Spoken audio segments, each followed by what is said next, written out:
You have to adjust the mics and everything else after we leave because you're so tall. Yeah, and all Is it like girl power in here or something? I missed this. It was girl power? Different days. When you got smart women, you just let them do it because they were doing very well. Now, let me just give you a brief overview. In this first hour here, we probably will talk about some things related to Texas, and maybe since some of you even are close to Tulsa, we talk about that. But then we will, I think, just want to say for the national hour, which is about an hour from now, one of the most incredible stories they've had at First Liberty. This elderly blind woman gets in trouble for sharing her faith. Oh boy! So we'll get into that. The whole question, which we will surface maybe now about where are we going with the coronavirus, and then we will get into the whole issue of policing and racism and bad cops and all sorts of things. So there are just a lot of issues, Penna, to talk about. But let's just for a moment recognize that there are a number of governors that are actually taking the time to say, we want you to wear a mask, and whether it's California or North Carolina. Florida, for example, another one, 3,200 new cases, and you have the Orange County mayor that's ordered obligatory mask use right there in Orlando. Governor Gavin Newsom in California ordered mask use in some places in that state. And let's come back to Texas and Oklahoma, which we'll probably mostly talk about. The Republican Governor Greg Abbott, at least this week, is giving the mayors of different cities the authority to set mask regulations. So we'll talk about that. And while we're thinking about Oklahoma, a lot of people say, does this make sense to have a rally tomorrow in Tulsa? So we've got just enough to talk about before we even get out of the southwest here of Texas and Oklahoma. What are your thoughts? Well, I would say it's for many listeners, I have a feeling there's an emotional component to the mask issue. I've seen it across my friends, even family members, and different people have different thoughts about it. But let's just go to the studies that have been coming out, because in a sense there's a lot of symbolism, but there are also some getting to be more and more science about it. Several new studies that were published this month support wearing masks to curb the transmission of the novel coronavirus. The broadest one is a review funded by the World Health Organization. It was published in the journal Lancet.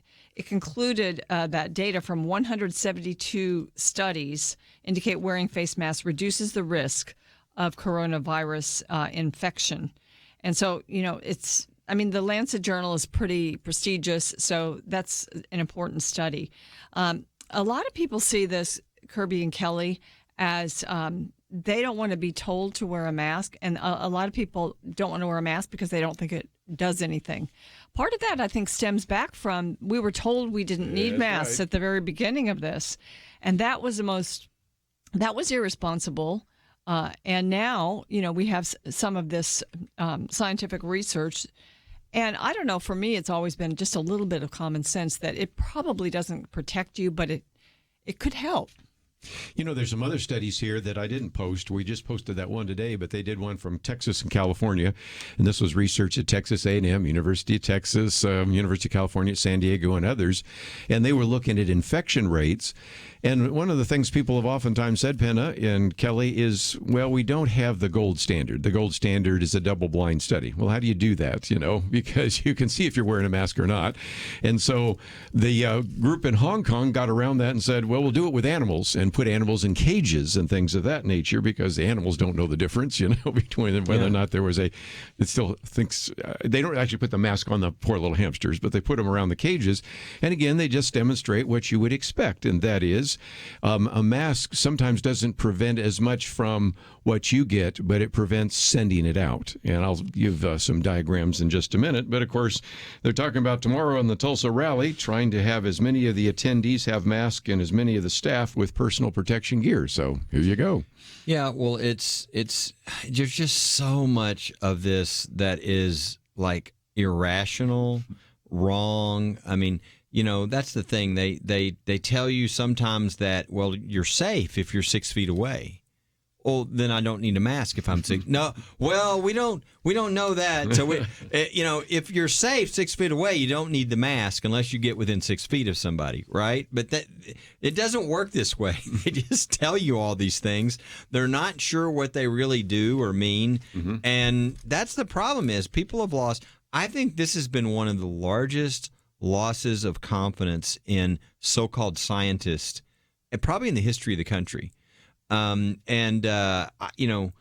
We see a bunch of. I saw somebody on. I wish I could remember his name. Is like last week, and I just wanted to stand up and clap for the guy because he was a scientist, and the journalists kept trying to get him to give definitive answers, and he said, "Well," and he would say, "But we just really don't know because of," and he would explain what the limits of where the science went, and of course, it really reminded me of. When my wife had breast cancer, stage 3, and at the end, after all the massive chemo, after all the horrible stuff she had to go through, everybody would want the doctor to say, "You don't have any more cancer." But you know what? Good doctors don't say that. Yeah. Because they don't know that. What they can say is, "You're evidence-free." Yeah. You know, they can say that because they've checked, they've done everything they can. Mm-hmm. That's what we expect from our scientists, and I think they've really disappointed us. And like Penna said, they've ruined anybody trusting what they say about a mask or about anything else because they haven't been trustworthy in what they've been saying. And Dr. Fauci is evidently this brilliant guy, but I mean I'm sorry, I don't believe anything the guy says anymore. He came out and said this was not going to be a problem, like just weeks before it became a problem. And he said so many various things. And so when he comes out, what is it, yesterday or whatever, saying that, we can't have football season or what. That got everybody going. Yeah, I'm like, somebody put him in a basement somewhere. Because I don't He's kind of overstayed his welcome in one sense. It's too bad in a way. It is. He's had a long, distinguished career. But, I don't know if it's all his fault that we've relied so much on him and perhaps not on sound public policy. Right. Now, I do think Deborah Birx, I think she has been a little more careful. I can handle her a little more, but I just don't want to hear from him anymore. He said too many things that are just crazy, and then they cause people to panic.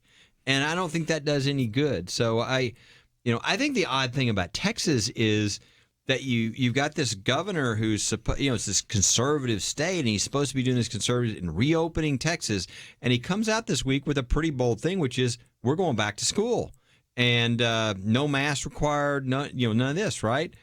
And the same week he says, "Oh, by the way, you government officials there locally, if you want to go after the local businesses, you can now force all the businesses and therefore their customers to have to wear masks, yes, if they want to, whether they need them or not." Mm-hmm. Right? So I'm like, no, wait a second. Are you for freedom and people taking responsibility and making good decisions, or are you for the government taking over these things? He's kind of flipping back and forth. Well, I figured it'd get the conversation started. We'll continue that, and would love to hear your thoughts as well. Maybe you have some thoughts about the governor's statements or the mask. 1-800-351-1212. We'll be right back.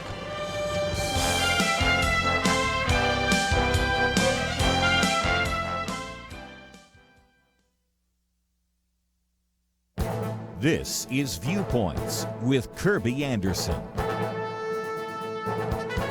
Dinesh D'Souza has written about the United States of Socialism. It provides a good overview of the influence of socialism in our world today with good responses to the arguments used to support socialism and to criticize capitalism. He also introduces the concept of identity socialism, which attempts to cobble together various victim groups in an effort to promote a socialist revolution. Millions of young people in our country today are convinced that socialism is superior to capitalism. But is that really true? Dinesh D'Souza proposed two test cases. The first is the difference between East Germany that was socialist and West Germany that was capitalist. At the time of reunification, the GDP of the socialist East Germany was about a third of what existed in capitalist West Germany. A better example is North and South Korea because the separation has lasted longer and continues to this day.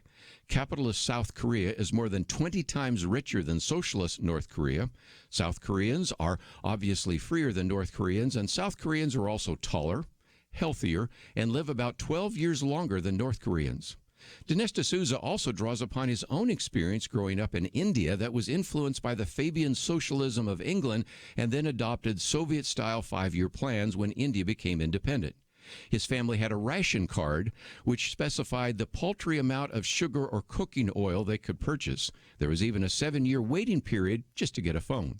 Not only did this book document the problems with socialism, but I also appreciate the fact that it provides a moral basis for capitalism and a plan to defeat socialists seeking to transform America. I'm Kerby Anderson, and that's my point of view.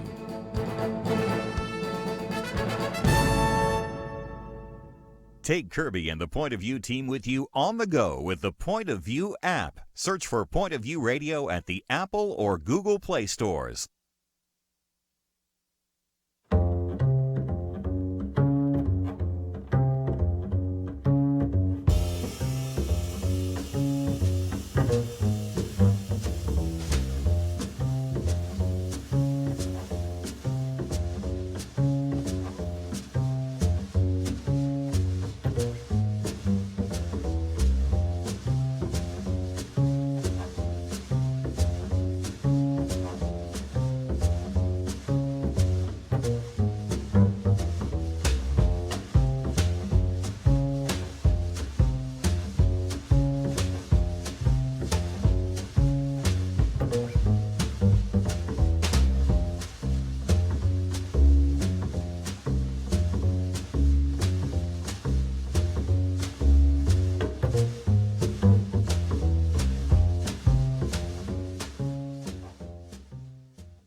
You're listening to Point of View, your listener-supported source for truth. Weekend edition, if you'd like to join our conversation today, we'd love to hear from you. 1-800-351-1212.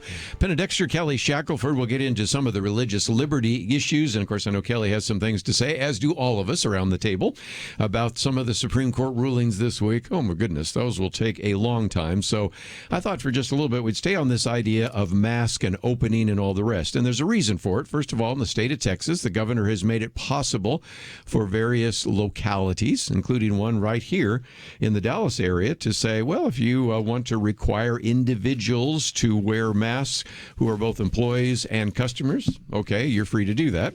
Right up north, up here, we have in Tulsa the opportunity for what some people think could be a mass infection or the opportunity for a really good rally. And so if nothing else, illustrates again just these conflicting messages that we're trying to search our way through and make reasonable and common sense decisions about. Yes, it's very hard. I think we're going to look back and have more numbers, and we'll probably learn some things. But as we're in the middle of this, it's really hard to know. I did notice a piece today about that was just kind of assessing all these protests. And, everybody, we were saying how hypocritical to talk about churches, and yet the protests are fine. But so far, the numbers are not showing there's been a lot of spread. Of course, it's early. It takes a while. But the article did say that a lot of people were wearing masks in these protests. And so, that may be another argument for masks. I don't know. I will say that the stigma of the mask is something else. It's hard for me when I see all these people wearing masks. Like when I went back to church and saw all my friends wearing masks, because when I used to see a mask in an airport or whatever, it would just make me think, that person's sick. I've got to stay away from them. Yes. And, so, but that wasn't always true. And, they had other reasons. Some of the Asian countries have dealt with these pandemics before. And so when they travel, they wear them. Right. So, but it is kind of like a, some conservatives would call this like sort of a leftist issue.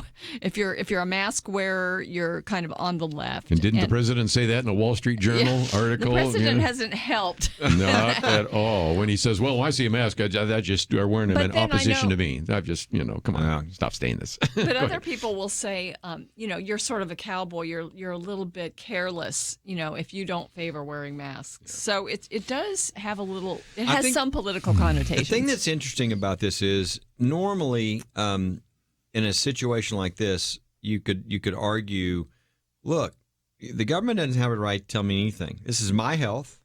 If I want to do something that they feel is risky, then welcome to a free country. Get out of my life. That's the normal right approach. The difference here is the government has this additional argument that, well, this is not about you. we're trying to keep this from spreading Right. to other people. From other people. And yeah. so there's this weird kind of conflict that normally we don't have. Normally, the response of every American would be, well, I'll wear a mask if I want to, and they'll wear one if they want to, and you need to stay out of everybody's business. But there's a little more of a mixture here Yes. because of That's why it's this whole confusing. idea of the pandemic. But I think the biggest problem always has been in this area is the lack of understanding of what the goal was. We had that at the very, very beginning. At the very, very beginning, everybody was kind of talked to by all the so-called experts, and they all said, look, 60%, 70% of the country is going to get this thing. I mean, it's just a matter of time. Well, we're not saying we're going to stop everybody from getting this. What we need to stop is our healthcare system being overwhelmed.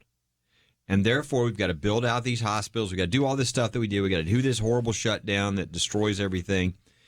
And it's like now everybody's lost that because it's like it's like, oh, no, more people are getting it. It's like, well, we knew more people were going to get it. Is the healthcare system being overwhelmed? Well, no, it's not anywhere near being overwhelmed, even in these so-called hot spots. But it's like people lost their eye of what the goal was. The goal wasn't to eradicate COVID-19 in the United States. And yet I do think that is the presumption behind a lot of these stories that are causing people to have fear. And I appreciate the governors and the vice president coming out and saying, look, there's more testing. People are going back to work. They're being required to be tested as they go back to work. The cases aren't going up. The cases we know about are going up. But if you look at hospitalizations, infection rates, and things like that, you see that actually things all over the country, at least, are going down. And even in these areas where, like, I think there was 11 counties out of 3,000 that were actually increasing, even in those cases, when you have hospitalizations increasing, it's still way, way, way, way below what would overwhelm the system. So they're not anywhere near to the thing that we were actually worried about and trying to stop in this situation.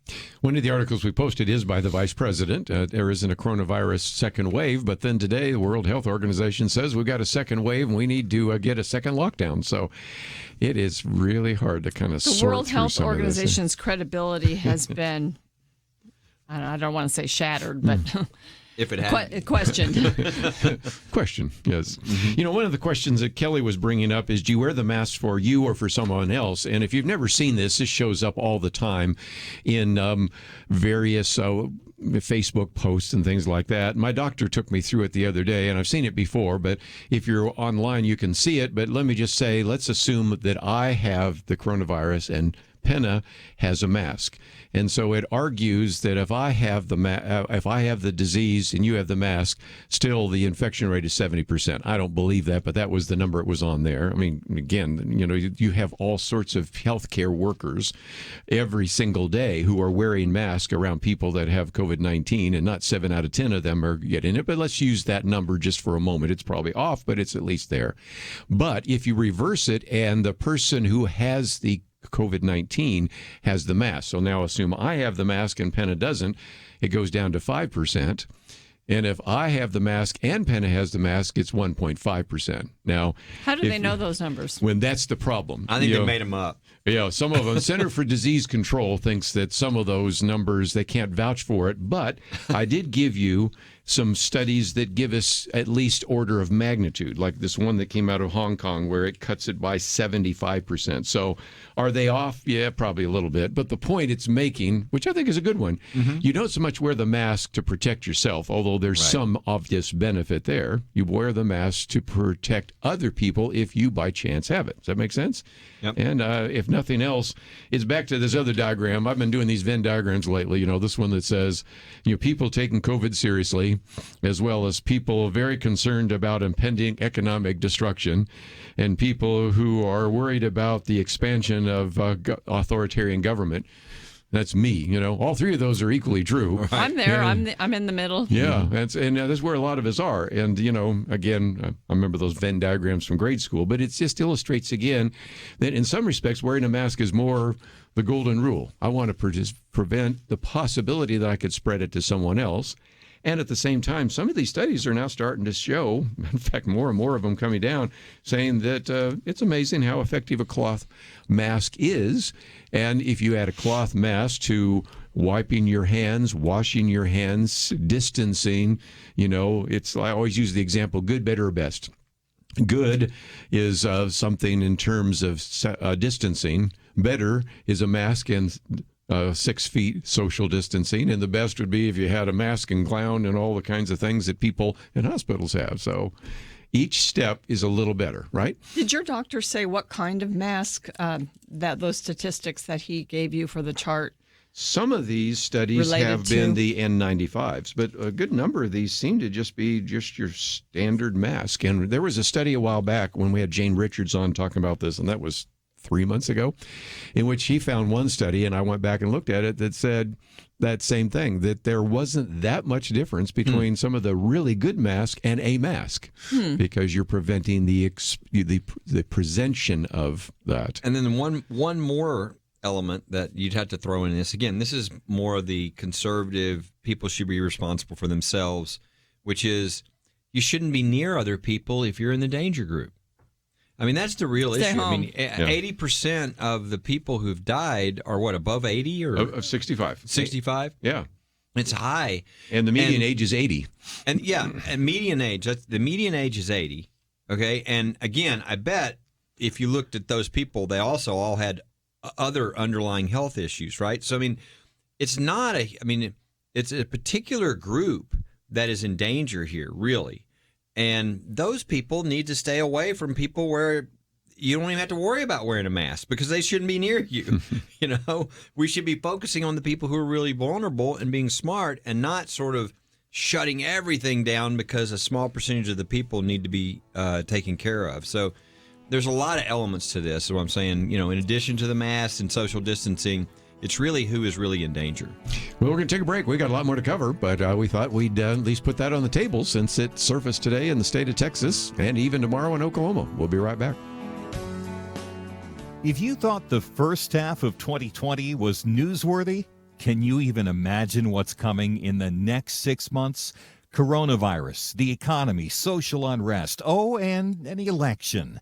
One thing I know, Point of View plans to be here for every important event, and as June comes to a close, so does our fiscal year. God has provided, but we're still a long way from where we need to be prepared for this important time. As Kerby says in his most recent letter, both Point of View and you have been brought together for such a time as this. God always knows what we need to be prepared, and this is the time to ask yourself, what is my role? Do your part to strengthen God's people for the days to come. Make Point of View your megaphone for the stretch run of 2020. Visit pointofview.net/team and do what you can. Or call 1-800-347-5151. This is not a time where we can afford to be silent. It is time for action. Pointofview.net/team and 800-347-5151. Point of View will continue after this.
You are listening to Point of View. The opinions expressed on Point of View do not necessarily reflect the views of the management or staff of this station. And now, here again is Kerby Anderson. Back once again, if you'd like to join our conversation, 1-800-351-1212. Kelly Shackelford, Penna Dexter, and a little bit later we will talk about the Supreme Court. I love this one, Gorsuch versus Gorsuch. An alien appears to have occupied the body of Justice Neil Gorsuch, and we'll get into the decision that came down on Monday having to do with the Civil Rights Act. We'll get to the one, certainly, of DACA and some of those others later. Kelly has an incredible story, one of the most bizarre ones I think I've ever heard First Liberty deal with, an elderly blind woman getting in trouble and getting ticketed for sharing her faith in a public park. You cannot make this stuff up. But nevertheless, we've been talking about the coronavirus for just a minute, and we are in the midst of a political campaign tomorrow against, I think, the advice of a lot of doctors. The president nevertheless says, well, we're going to have a rally in Tulsa. But it is a broader issue because I just asked during the break, okay, where are we going to go? And there is a, let's use Texas for a minute, there's a Texas State Convention, and I know Kelly's going to that. Kelly's hoping to go to the National Convention, I understand. There are all sorts of questions about rallies and campaigns and those kinds of things. So help us out here, because this is, there's some people say, I'm just going to sequester and shelter at home, but we are in the midst of a political campaign like one we've never seen before. Yeah, what's amazing about the rally to me is the very same people that are saying, this is dangerous, this is outrageous. There was one really strong word used in one of the major, it was like disgusting, I think was one of them, that they're holding, that Trump is holding this rally. These are the same people that encourage people to go out and protest, so it's like, no, wait a second. If it's okay to go out and protest and lock arm in arm with people, then it's certainly okay to go to a rally. In fact, the rally probably in a lot of ways is a lot safer because it's controlled. I mean, for instance, you ask about the convention. The Texas convention that they're planning is in Houston in the George Brown Convention Center. Okay. You'll be there. Double the space so that they can have people sitting at social distancing. They have the rooms done the same way. So I don't know what they're going to do at the rally. My guess is, number one, they're going to have probably masks. Yeah, number two, the plan. They're probably going to have some, I don't know how they're going to do the social distancing or if they are. But the point is, you can plan things when you're controlling things like that. What was going on with the protesting and all that, you're not planning anything. I mean, people are walking next to each other. They're, locking arms. They're doing all kinds of different things. So some had masks, many didn't. Well, it's kind of half and half. I saw some where a lot of people had masks and some were very few. So it just depended where you were. I don't think anybody knows for sure. Is this going to help? Is this going to spread things more? I mean, I think it's less likely outside, too. That's true. Yeah. That's a positive. But we haven't seen any evidence that the protests really have done that yet. I mean, again, it's going to take a little more time to know. A little bit of a spike in Houston, but that's about it. Yeah. I think, I just think there's a difference between sort of we can't do any of these things and we can't do them, but in a safe manner, or at least a safer manner. And I think that if people are thoughtful, we're Americans. We can come up with ways to do anything, right? I mean, that's just kind of the can-do spirit, and we're going to do it. You don't do things foolish, but I think there are definitely ways to do it. It's kind of like how a lot of churches are doing this around the country. Churches care about their people. They're being very safe. They'll have a pew between one to the next, and they'll have families can be together, but otherwise you're, 6 feet apart, or everybody's getting a mask. People are sanitizing. So, I mean, there's a lot of these things that we're not sure yet, but we're sure trying to do things in the right way, and it seems to be working because we're not having some big explosion. There's no if there was just one story of one of these things leading to this super spread, right? We would have all heard about it. Well, we haven't, and it hasn't happened yet. And you think something's going to eventually happen, but I think if they try things, get smarter, do things, and realize we're having success, maybe it'll be able to open more and more things where people can get together. Because I do think we're missing that. I mean, in the church especially, right? But I think everywhere, the ability to come together. I think sporting events, all these things, there's a part of a joy and a fellowship and a camaraderie and a competition and all that is very, very healthy that we're missing out on right now. And we're trying to get back to those things in the safest way we can. Yeah, it's kind of sad when we've been sort of conditioned in these past months to see other people, even friends, as a threat to you. Yes. And we have to get, I'm speaking to myself even, that we need to get over that, get past it. And yet, what's the appropriate situation to do that in? And, that's the big question. Yeah. I think, I really think that people, if they'll look at the actual statistics of what's going on, it's getting better. Okay. Look at the big, charts and so on. Don't look at, and I don't know why they keep doing this, more cases. Well, yeah, there's going to be more cases. That's really irrelevant. It's just kind of a boogeyman.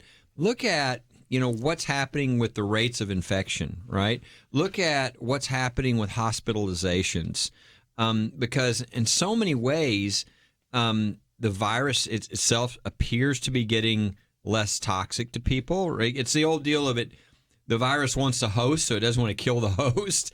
And so as it's mutating, it's actually not killing people as much. There's a lot of different things happening that make it clear. We're going into summer, which traditionally a flu or whatever will dissipate, will go down. So if you watch what's happening, I really do think we're going in the right direction. Now, it's at the same time we're opening everything back up again, but we're not seeing like a national, explosion. I know there are some other countries they're having to watch things, Beijing and everywhere else, but we're not seeing that. The United States is a big country, so I think people need to be more encouraged, wise, but encouraged, and not fearful and panicky and all this like they keep trying to sort of rev up in the media. Yeah. I think sometimes I'd like to just go back to where we were in January, and we've never handled a pandemic like the way we handled this one, yeah. And the way we handled this one then set the tone for a lot of people. So they got in these habits, and if it had only lasted 6 weeks, it would have been different. But since it was 3 months, and you still have a lot of the fear being whipped up. It's hard to move out of it. It makes it harder for people to move out of it. Now, if you take away restrictions, I still think people are going to be careful. I don't think the economy is just going to come revving back, although we had some really good numbers this week.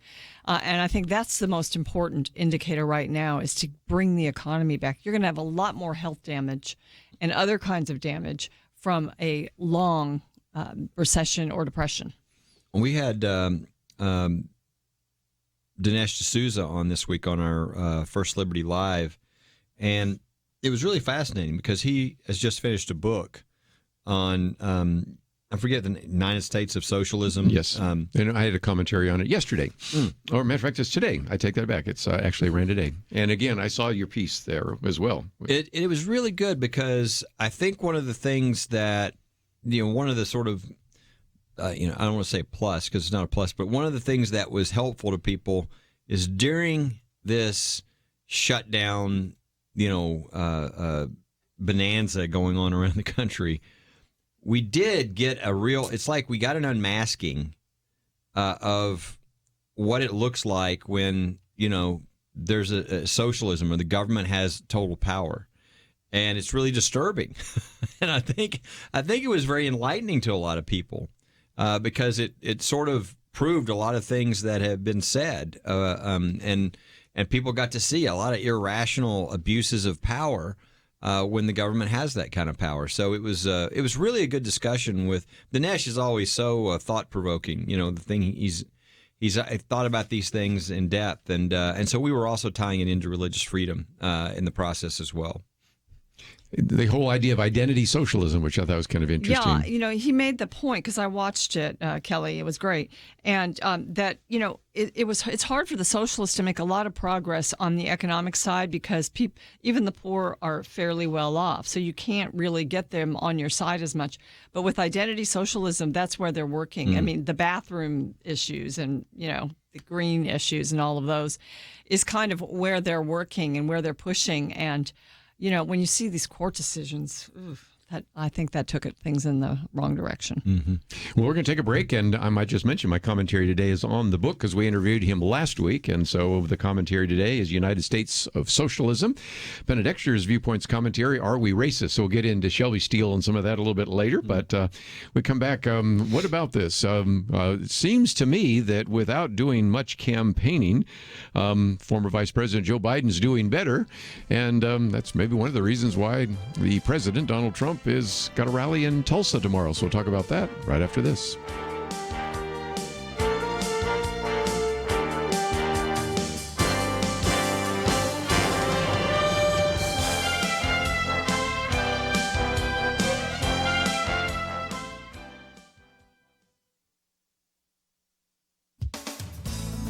Protests over the killing of George Floyd by a Minneapolis police officer are for many participants really about attaining a leftist wish list. For others, they are an excuse to destroy and loot property. But the persistence of peaceful protests has some Americans wondering, are we a racist nation? Is there such a thing as systemic racism? Shelby Steele, a veteran of the civil rights movement, best-selling author, and currently senior fellow at the Hoover Institution, rejects the concept of systemic racism. He says it's a corruption, because blacks have never been less oppressed than they are today. Appearing last week on Levin TV, Shelby Steele reminisced, I remember growing up in the civil rights movement.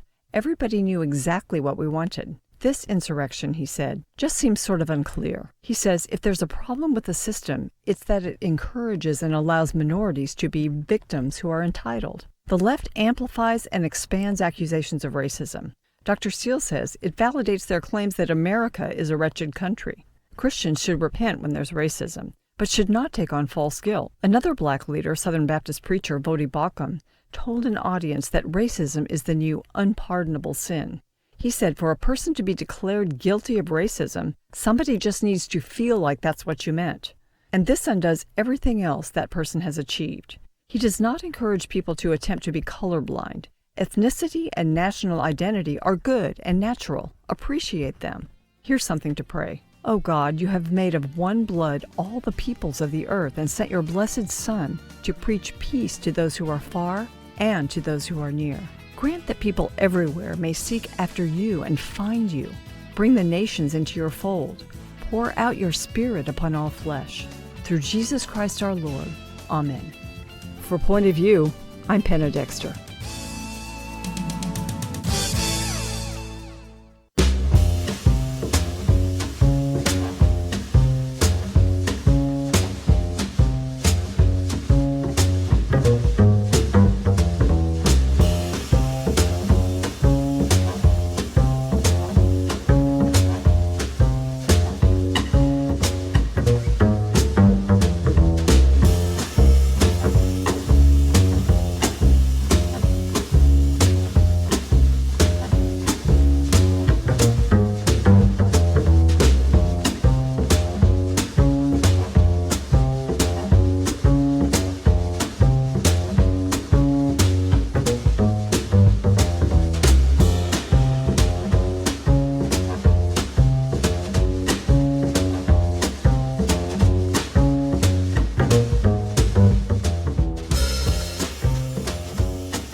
Now, back to Point of View, your listener-supported source for truth.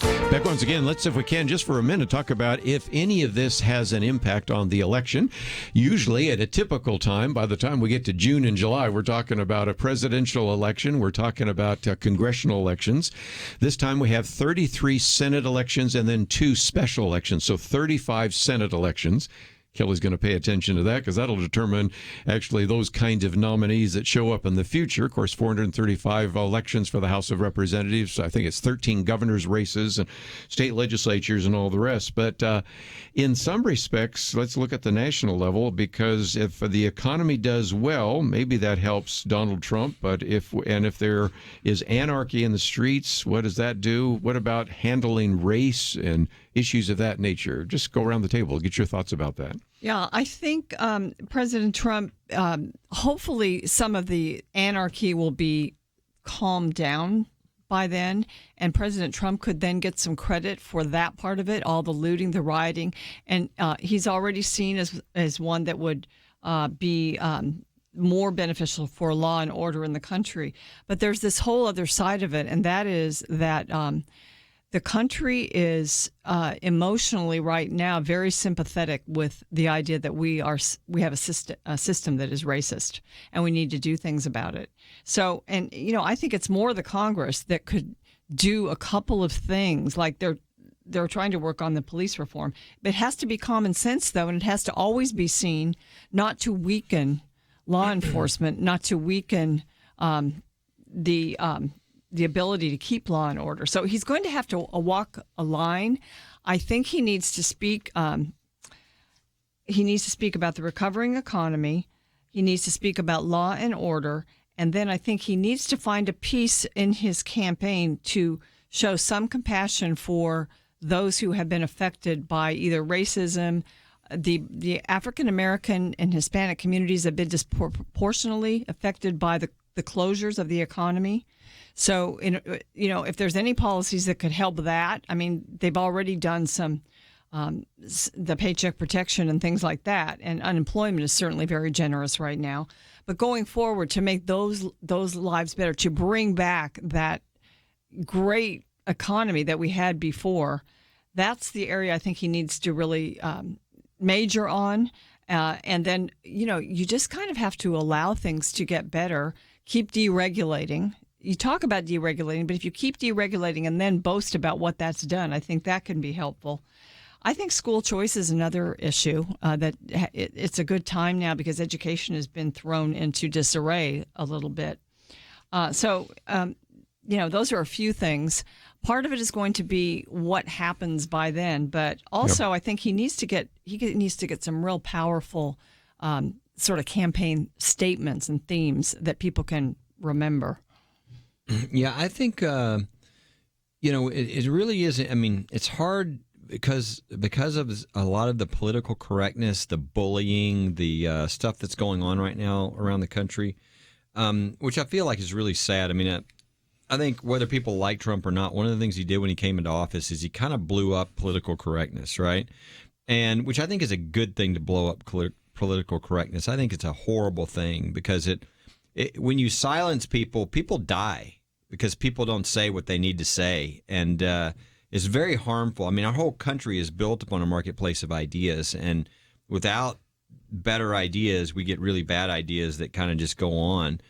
And so I think there's been, unfortunately, we don't know what's really happening because I think there's all these people not saying anything that are thinking things but not saying things. So how would they vote in the election?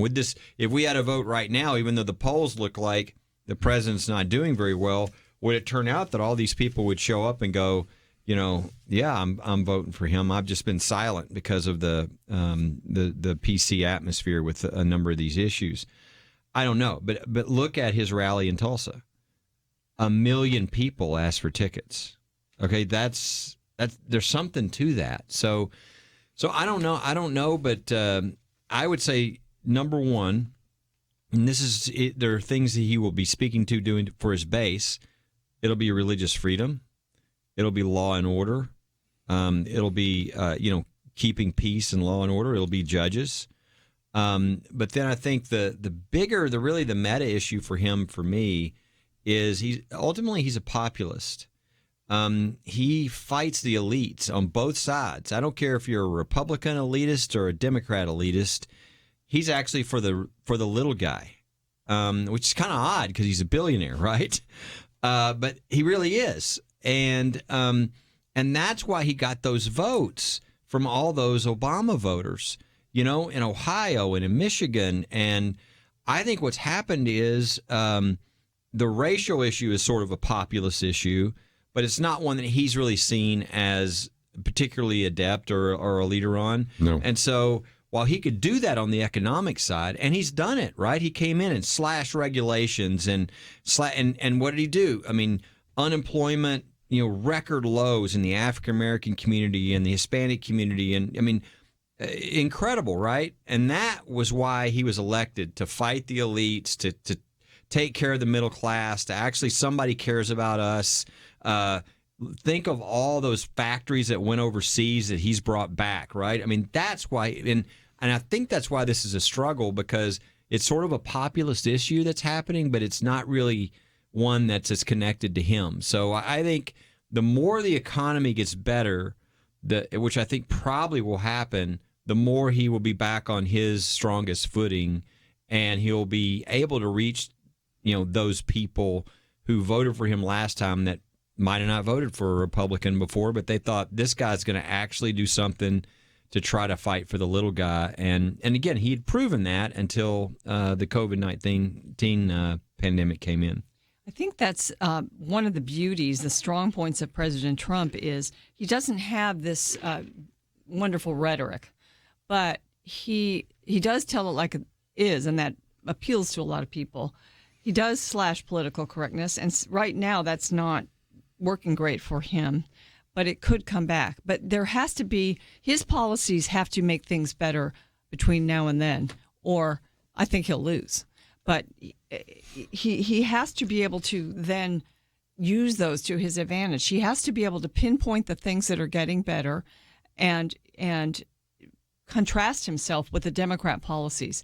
It shouldn't be all that hard to do. Right now, I think they're struggling, but we've got 5 months to do that. And if the, it's a V-shaped recovery right now. It may not stay that way, but even if it's a Nike swish, every single thing that happens that's good, I think he needs to be able to put it in context for the future and your life, for how it's going to affect your life.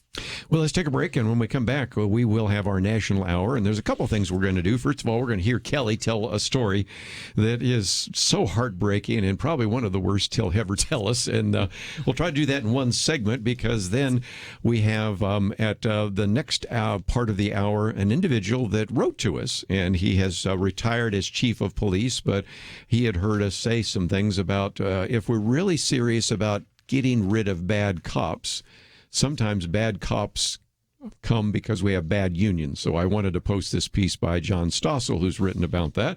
And of course, we've also quoted some things by John Funn, so I thought we'd share into that. And then when we come back, then we will spend some time talking about the various Supreme Court decisions coming down, of which there are quite a number and more to go. And they aren't just the two decisions, which we can talk about in terms of the Civil Rights Act as well as DACA, but also just the number of decisions that weren't made, a number of really important decisions and cases that should have been considered. So I want to get into some of that as well. And that will keep us busy for quite a while. But somewhere along the line, we'll get into even some of the other issues on the table, some of which we've talked about. So let's take a break. We will continue our conversation right after this.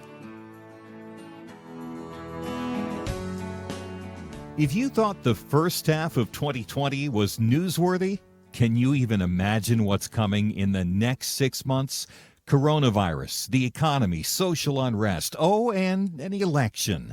One thing I know, Point of View plans to be here for every important event, and as June comes to a close, so does our fiscal year.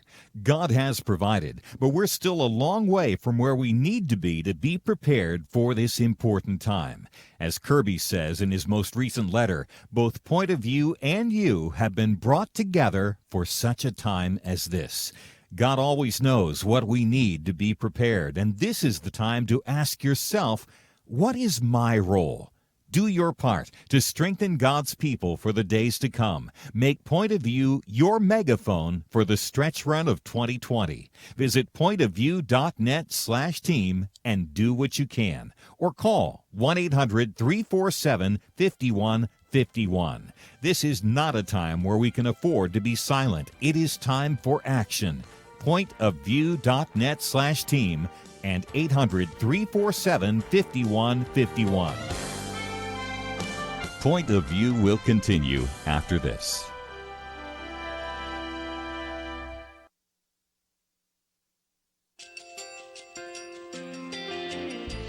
I just want to thank you so much for all the wonderful programming you have.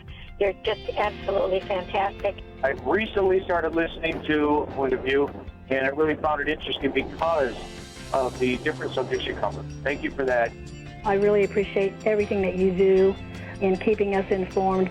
Thank you, Kerby, for everything that you have been doing. I appreciate all the work that you're doing, advocating for the Word of God. Thank you so much. Point of View, I think, is absolutely necessary because it's a Christian perspective, a biblical worldview perspective, and receive very current, up-to-date information about what is really going on, week to week in our culture, which is changing so rapidly, and yet it's morally sliding backwards. Yeah, first of all, I thank you guys. Y'all's program is wonderful, and enjoy it every day. I learn so much every time I listen to it. Point of View Radio Talk Show.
Hi, this is Kerby Anderson. Each day we take on the tough issues and provide a biblical perspective to them. The topics we cover are wide-ranging: apologetics, theology, prophecy, creation and evolution, intelligent design, marriage, family, child-rearing, the millennial generation, trends in society, politics, economics, business, religious liberty, the Constitution, public policy, foreign policy, military policy, tensions in the Middle East, abortion, homosexuality, pornography, sexual ethics, media, technology, history, and America's godly heritage.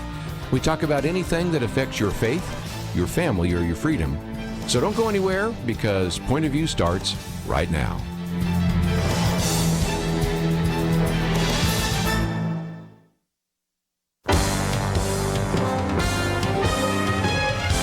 Across America, live. This is Point of View.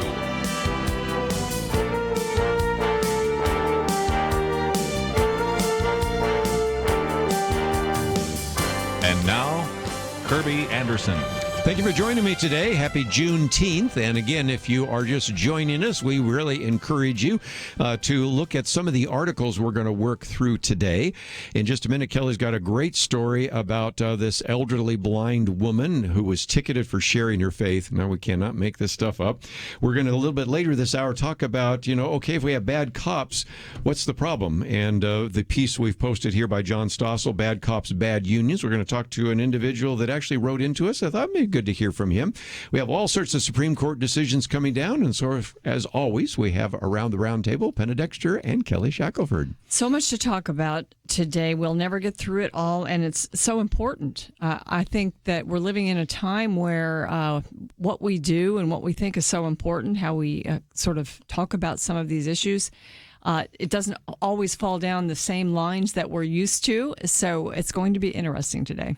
So we'll talk about the coronavirus. We'll talk about wearing masks. We'll talk about police unions and everything else. But Kelly Shackelford, there are times when you bring in stories and I just go, you have got to be kidding. And this is definitely off the charts. This is a sad, sad story. So tell us more if you might. Well, Gail Blair is our client, and she is a wonderful woman. She's blind. It was one of those situations where she could see, but she had a disease that would slowly lose her sight. And as that was happening, she sort of began to, deal with what are the important things in life. I mean, that's a pretty traumatic thing to go through. And she realized that this is all about people knowing the Lord. And so she has a park right across the street, and she would go to the park now that she's blind and just, share, gospel tracts and the gospel with people. And, again, like you say, you can't make this up, but she has now been told that she can't go to the park anymore, the public park, because she is sharing the gospel, and that annoys people. And the police actually came to her home to threaten her and tell her that she's not allowed. She's been evicted from the public park. So we filed a charge of discrimination with the Rhode Island Commission on Human Rights, and this is clear religious discrimination against her.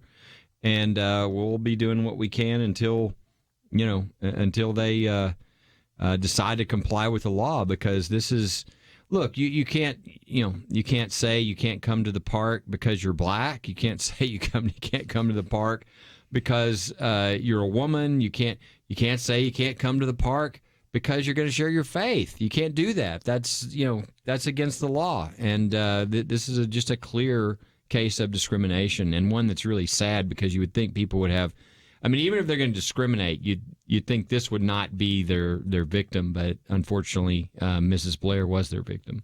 Wow. So I noticed in your press release that she also went and helped out with Vacation Bible School at the park, and that was kind of the last straw for these people. Yeah, and, that's Can you believe excuse it? me, but it's. You can't make this up. It's like, it really is. It's so horrible. It's so. It's like this needs to be like a new story around Christmas.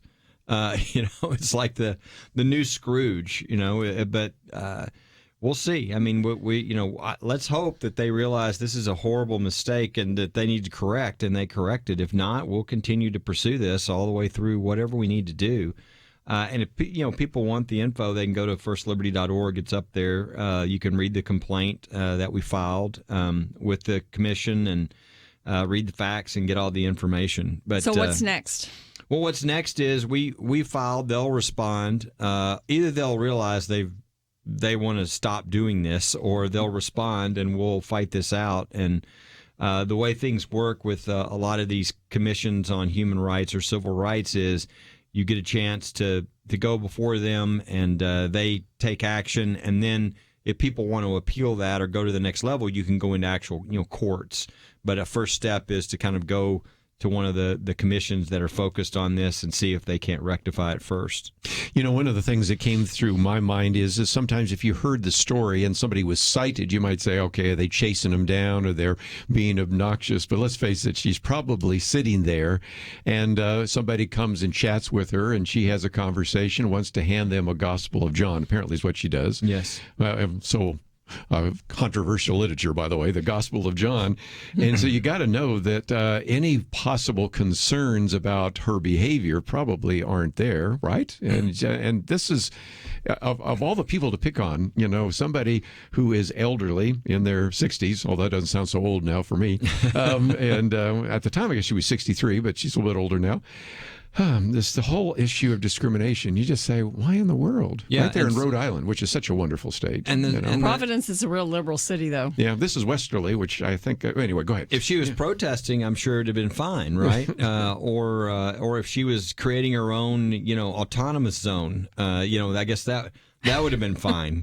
But the things you can't do is actually go and try to share the gospel. And again, I think her story is so powerful because she's doing this in part because, she slowly lost her sight and it caused her to come to the Lord and to think about the things that were really important.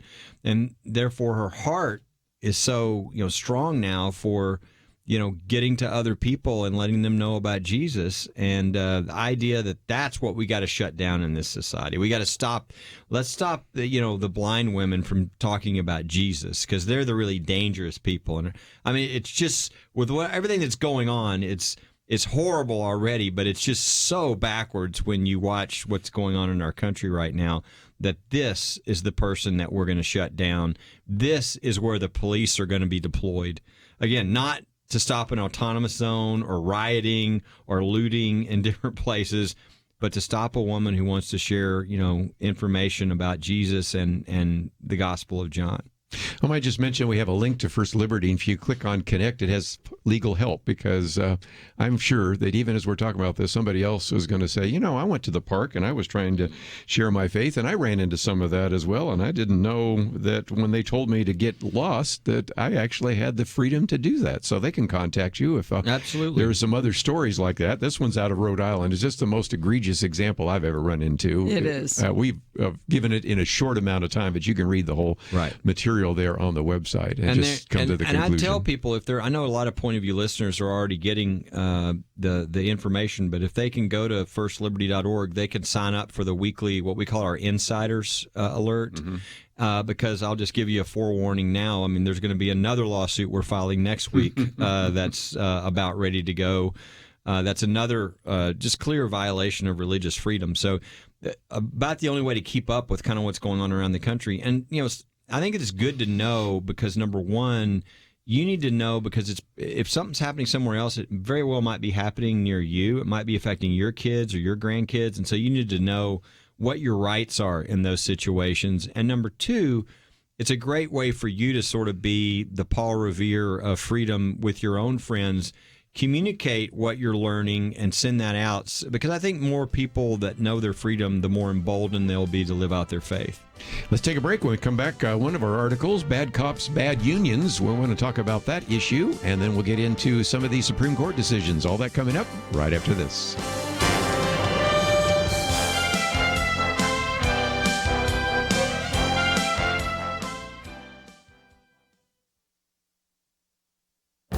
This is Viewpoints with Kerby Anderson.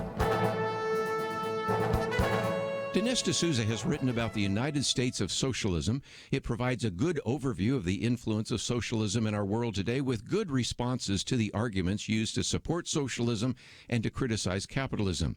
He also introduces the concept of identity socialism, which attempts to cobble together various victim groups in an effort to promote a socialist revolution. You know, millions of young people in our country today are convinced that socialism is superior to capitalism. But is that really true?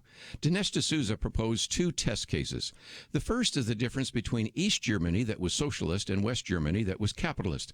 At the time of reunification, the GDP of the socialist East Germany was about a third of what existed in capitalist West Germany. A better example is North and South Korea because the separation has lasted longer and continues to this day. Capitalist South Korea is more than 20 times richer than socialist North Korea. South Koreans are obviously freer than North Koreans, and South Koreans are also taller, healthier, and live about 12 years longer than North Koreans. Dinesh D'Souza also draws upon his own experience growing up in India that was influenced by the Fabian socialism of England and then adopted Soviet-style 5-year plans when India became independent. His family had a ration card which specified the paltry amount of sugar or cooking oil they could purchase. There was even a 7-year waiting period just to get a phone. Not only did this book document the problems with socialism, but I also appreciate the fact that it provides a moral basis for capitalism and a plan to defeat socialists seeking to transform America. I'm Kerby Anderson, and that's my point of view.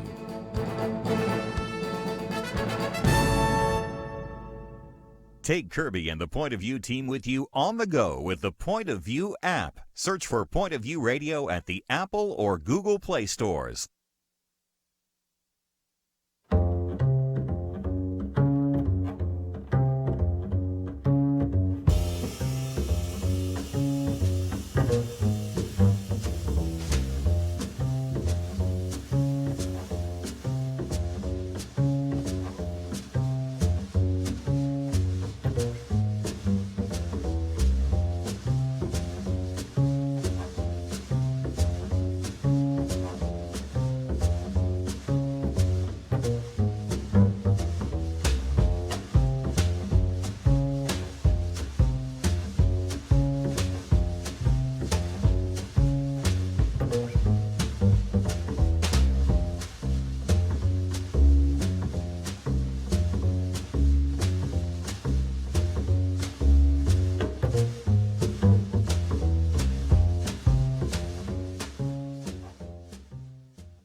You're listening to Point of View, your listener-supported source for truth. Back once again, it is our weekend edition. Penna Dexter, Kelly Shackelford. And if you've been listening to this program any length of time, we've said that, especially 3.5 weeks ago with the death of George Floyd, there is a real concern, I think a very legitimate concern, that sometimes we have police that are out of control. And so I spent some time, first of all, talking about a very good piece by John Fund, who used to be, of course, with the Wall Street Journal, now writes for National Review. It's past time to examine how police unions protect bad cops. I've done a commentary on that as well, and you can read a little bit more about some of the research that comes from individuals that have worked in the police force, and there was a very good Stanford Law Review article about that. Today we've posted an article called Bad Cops, Bad Unions, and it's by John Stossel, in which he's done an internet video and gives us some facts and figures, and one of the things that one of these columnists has pointed out that he interviewed is the problem is repeat offenders. He says the system doesn't fire those cops, and that's Radley Balco. One officer in particular, the one that killed George Floyd, had 18 complaints against him. Now, maybe all of them weren't major complaints, but there were some that were reprimands. One of the individuals watching had 6, and some of those were ongoing. One even led to a lawsuit that was decided. So I thought it might be good to think about this. And as we were talking about the concern about police unions, I got a letter from an individual who is retired as a chief of police. And Penna, you and I know only so well. We've sometimes said we have as many news reporters as people that listen to Point of View. And so Mark wanted to join with us and just tell a little bit of his story. So Mark, thank you for joining us today here on Point of View. Thanks for having me, Kerby. I guess all I wanted to do was mention last week I was listening to the program while I was working in my car, and I'm retired. I do a courier job now, so I'm able to listen to the program. And I heard you mention that you felt that possibly it was time to start looking at police unions. And I almost drove off the road. I'm like, oh my gosh, somebody finally hit that nail right on the head. Well, I'd love to hear your story because you're retired since October of 2018, but you were a chief of police in a small department. And just tell us the story, because in just a minute, I will also go to one of the articles we've posted, because I think John Stossel's done a very good job of interviewing some people that talk about how unions oftentimes protect individuals that should not be there, and then goes to get the other side, in which some people say, well, yeah, police unions are still trying to help people. But what has been your experience as a chief of police? I would have to agree with both. I think that there is a good part of the union, and I think it's necessary, and it does take care of a lot of the good cops that find themselves in bad situations. However, the ones that there are the habitual offenders, you pull your hair out trying to get rid of them. There are things within the contract that prevent you from doing it. I mean, you'll get comments from people, why don't you just fire this guy? Because they look at you as the chief of police, and they're thinking that you wield all of this power. But there are serious limitations as to what you can and cannot do according to your collective bargaining agreement. And a lot of the times that's what winds up happening. Is as bad as you would like to get rid of them, there are loopholes and there are things that you need holes that you need to jump through to get the job done, and it's nearly impossible to do. I spent a good portion of the last 2 years of my being the chief of police attending training to find out how it is I may be able to, within the union and the confines of the collective bargaining agreement, have these people removed or at least disciplined. And the gist that I came away with after attending all these trainings was that basically, unless they hang themselves seriously by committing some egregious offense, it's almost a case of you may as well just get used to managing the problem. And that's what needs to change. The arbitrators' rulings make it almost impossible for us to do anything. The collective bargaining agreement, they wind up lasting for periods of 2, 3, 4 years. So once they're in place, you don't just go back in and change a portion of the contract. The whole contract has to be reopened. And any labor attorney will tell you that's a whole, box of worms you do not want to open up. Mark, it was unbelievably frustrating. It sounds like it was very frustrating. This is Penna Dexter. So this columnist that was used in the report that John Stossel did said that, and you've said the same thing, that unions they're helpful when they're not. But until they're not. And this right. one reporter at the Washington Post said, where cops are not unionized, there's no shortage of police officers. So some officers and some departments are getting by okay, still with protections for officers without unions. Do you have any idea what might be the secret of that? I guess the secret would have to be that you're going to have cops and management that genuinely want to work together and treat each other, with integrity and honesty. And as I don't have to tell anybody that trying to find those two ingredients in any workplace anymore is pretty tough. Generally speaking, though, I mean, I would have cops that I would discipline who refuse to go to the union. And they were getting time off. They were actually losing days of work and money. But after I sat down and I explained to them what the issue was, why I felt the way that I did, I had more often than not, a lot of the good cops, they would look me right in the eye and say, you're absolutely right. I'm just going to go ahead and take this discipline. There were only, like we're saying, there's only those couple. And we had a small agency.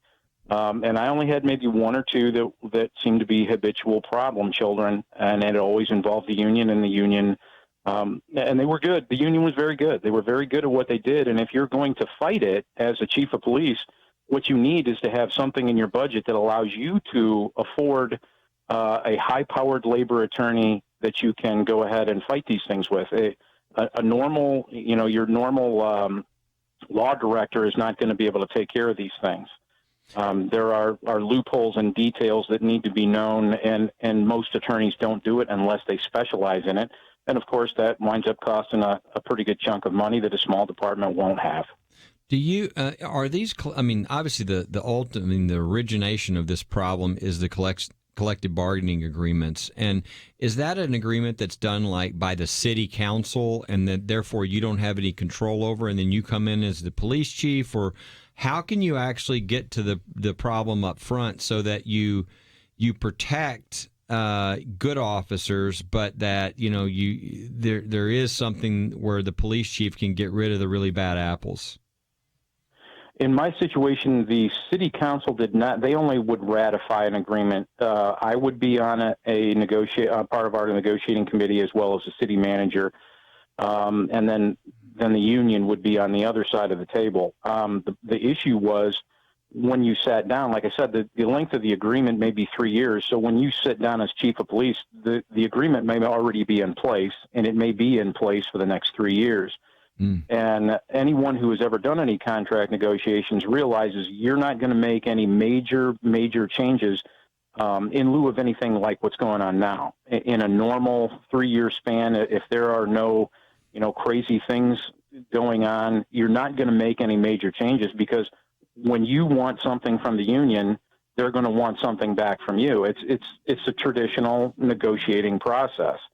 So trying to get things taken away from them that they have that are problems, unless you can get a court to order it, or there's something like going on now, it's really a long, drawn out process. And in most cases, it's been my experience that it's almost impossible to do, because the union knows what tools they have in that contract that are protecting their people, and they're not going to give them up for anything.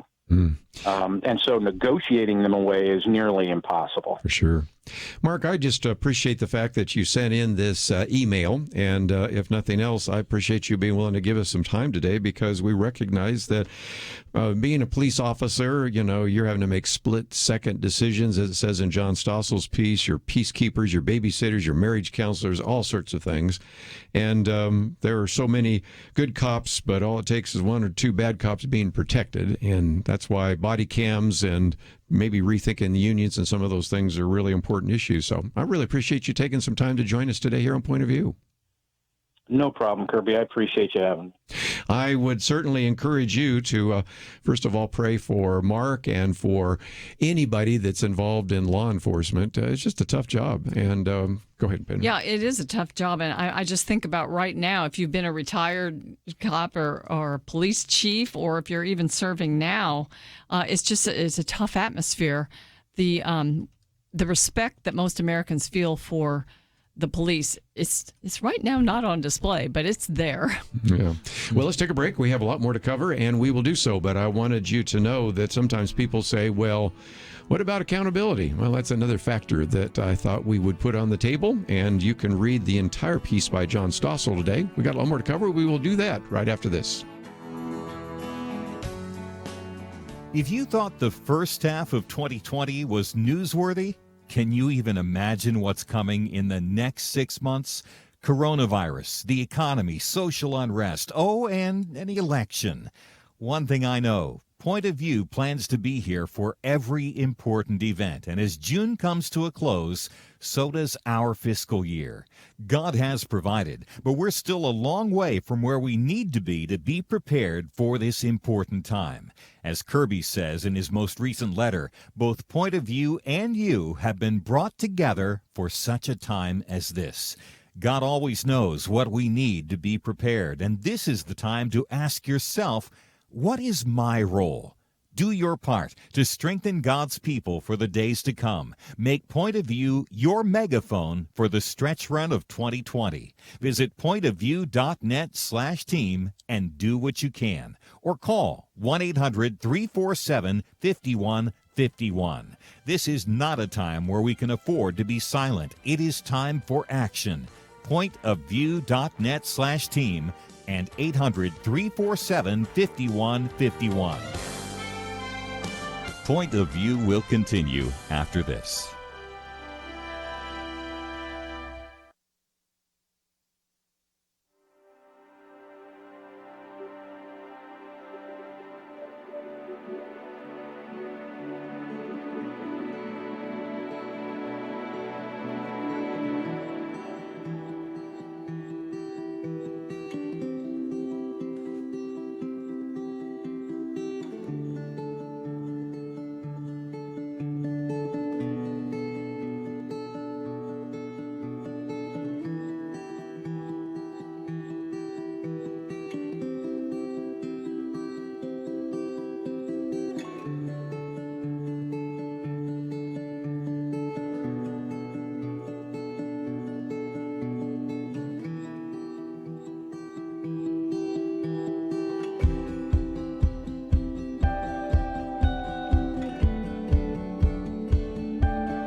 You are listening to Point of View. The opinions expressed on Point of View do not necessarily reflect the views of the management or staff of this station. And now, here again is Kerby Anderson. If you'd like to join our conversation, 1-800-351-1212. Going to move on to the Supreme Court this week because earlier in the week, of course, we had a decision coming down related to the Civil Rights Act of 1964, the Bostock decision. Penna did do a fairly good job on Wednesday talking about it. I did talk about it a little bit on Tuesday, but it's worth revisiting as well. But then more recently, we have another decision that came down on DACA, which stands for Deferred Action for Childhood Arrivals. That was a program that was actually implemented under the Obama administration without congressional approval. Both of these cases, Penna, I would think, are ones that I thought were pretty straightforward, but I was wrong. And that, again, illustrates why there are people wondering if we are having a full-scale assault on the Constitution. Your thoughts? It seems that way. This has been a bad week in that sense for several reasons, and certainly the courts, in a sense, rewrite of Title VII of the Civil Rights Act of 1964 to add the LGBT component, and we'll talk about that more. But yesterday, the decision was handed down as a 5-4 opinion, rejecting the Trump administration's cancellation of DACA, and that DACA provides legal protections and also work permits to illegal immigrants who came to the U.S. as children. And there's about 700,000 of them right now. They're called the Dreamers. And the president, this was put into place by President Obama. The Congress would not do this. And so the president did. And so it was certainly challenged. But President Trump, when he came into office, then he reversed it. Shouldn't he have the same right to reverse it as Obama had to enact it in the first place? But what the court said was that all of the reasons and the presentation and the paperwork behind it was not sufficient. And so they did not allow it to be reversed. And, in a sense, I mean, you just kind of scratch your head about a court that's not supposed to be acting like an umpire or a lawmaker and acting just like an umpire or a referee. To me, they're taking on lawmaking by doing some of these things. And so this one was an egregious decision. It kind of makes us think back about a year ago when they released a decision about whether you could ask the citizenship question in the census. And it was the same thing. The right is there for the president to reverse presidential orders, but because of paperwork and because of not making their case correctly to the public, this is the reason these policies were not able to be reversed. Yeah, the way I would summarize this opinion, like Penna was saying, that they're acting like a legislator or whatever. I'd say the DACA opinion was acting like a politician. Mm-hmm. That's what, this is not a compliment to Chief Justice Roberts. If you look at what he really did, I mean, look, what Obama did, Obama knew he had no authority to do. Obama can't make up a law. I mean, he doesn't have that authority. He said in speech after speech after speech, I can't do this. And so finally he just gave up since Congress didn't want to deal with the situation. Right. He just kind of did it on his own, knowing it was unconstitutional. So what does Trump? They come in and they say, "Oh, we're wiping this out," and can you wipe it out when it was unconstitutional in the first place? Well, yeah. Even if it was constitutional, then if the president has power to put it into play, can he unput it into play? Of course, right? So, I mean, there's almost no argument against this, but Roberts came up with one so that right as we're coming into the election, we don't have some big case. So what he said is, well, they might have the authority to do this. We don't know. We'll get to that later, but they didn't assert what their rationale was. So yeah, there we go. So you got to go back down. We got to, it might take another year, 2, 3 years, or whatever. But you go back down and explain why you're doing what you're doing and go through the process better, and then we'll get to this one day. So it was an incredibly kind of, not answer the question. And you've got Justice Thomas in his dissent saying that this is just a pure political decision, saying we don't want to answer this right before the election. And Now, the Bostock decision about transgenderism and sexual orientation, that was just pure legislation. You had a bill that's been in place, a law that's been in place since 1964 that says you can't discriminate on the basis of race or sex or religion. And, they just, I say they, Gorsuch just on his own basically said, well, what they really meant was sexual orientation and transgenderism. No, they didn't. And they barely knew what transgenderism was back then. I don't even think they did know. I bet if you went to 100 people, I bet if you went to 1,000 people at random, none of them would have known, right? So, that was just a really disappointing opinion to a lot of people. It was really sort of a gut shot to, I think, conservatives and the people who voted for Trump because of the judges. Now, I'll point out, one of the things we do at First Liberty is all the judicial analysis of all the nominees. There you go. And, everybody knows we found a case on Gorsuch. Everybody knows behind the scenes. People don't necessarily know this publicly because most people aren't informed. But we found a case that Gorsuch had signed on to that implicitly, said that he was going to be pro-transgender rights. Despite the fact that it's nowhere to be found in the Constitution. So we warned everybody that, look, Gorsuch is going to be really good on religious freedom, on a lot of these, on Chevron, all those things. He was going to be really good. But you do need to understand on this one issue, I wouldn't count on that one. Yeah, like Justice Kennedy, sort of.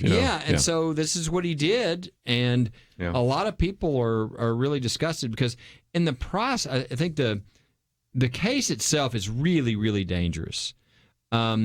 First, let's take it on the non-religious side. On the non-religious side, everything is now up in the air. I think women's sports may be done for. Unless something else happens, because now males can go and they can be in the women's sports. Bathrooms, totally up in the air, right? Think of it. If you are a business now, or if, let's say, the school where your little granddaughter goes, they can't stop a male from going into the female bathroom. If they do, they're engaging in discrimination. Is that because of this case? Well, does this case go beyond employment? This case is employment, but what they're saying is, and there's over 100 statutes, federal statutes, that use the word sex. Right. And what that because he definition reinterpreted means. it, yes, there you go. It's going to start so that we're going to see. The litigation, everything is going to open. We're going to see all this. So there's all these scenarios now that are going to play out. Now, that's just on the secular side. But now we also have all the religious freedom issues, right? And so the court, even though there was no religious liberty claim in this case, they knew what they were opening up. Right. Which, what did Alito refer to it as? He had a pretty stark term for the litigation that they were opening up. It was like full scale or whatever. So it's almost like we've launched another Roe versus Wade backlash. And it's going to have all kinds of implications. And so they said, hey, look, we understand and we have grave concerns. This is the majority. This is Gorsuch, about religious freedom, about the free exercise rights of our citizens, and even the Religious Freedoms Restoration Act, which is they called it a super statute, right? They said, so we're wanting to make clear that we're not saying that this trumps religious freedom. We'll have to look at those cases in the future. Great. So what does that say? It invites a lot of lawsuits. So now You're a church, you're a Christian school, you're a Christian ministry. Or can you follow your faith in who you hire? Or think of now, even your language is now going to be a basis. Let's say you're in a workplace, all right? You're trying to run your business according to your faith. Somebody wants you to call him or her. Well, if you don't, is it a violation? Well, they'll certainly be able to say it's a violation. Are you training your employees on this now? Have they been taught how to rethink? Do you realize now that there are going to be quotas, implied quotas for how many? I mean, it really just opened up all kinds of things. But on the religious freedom front, which is our focus, we know that there's now going to be a whole battlefield was just opened up, and we're not going to know for sure, what if there's going to be religious freedom protection. I kind of think we're going to win these because while Gorsuch has, as I mentioned earlier, I think some weird perspectives and is going to be very pro transgender rights even when they're not written. I think he's also very strong on religious freedom, so I think we might get protection, but we don't know now. We don't know. Again, there's a good article whether you're quoted in Washington Post about that. So we'll take a break and come back with some phone calls. 1-800-351-1212. We'll be right back.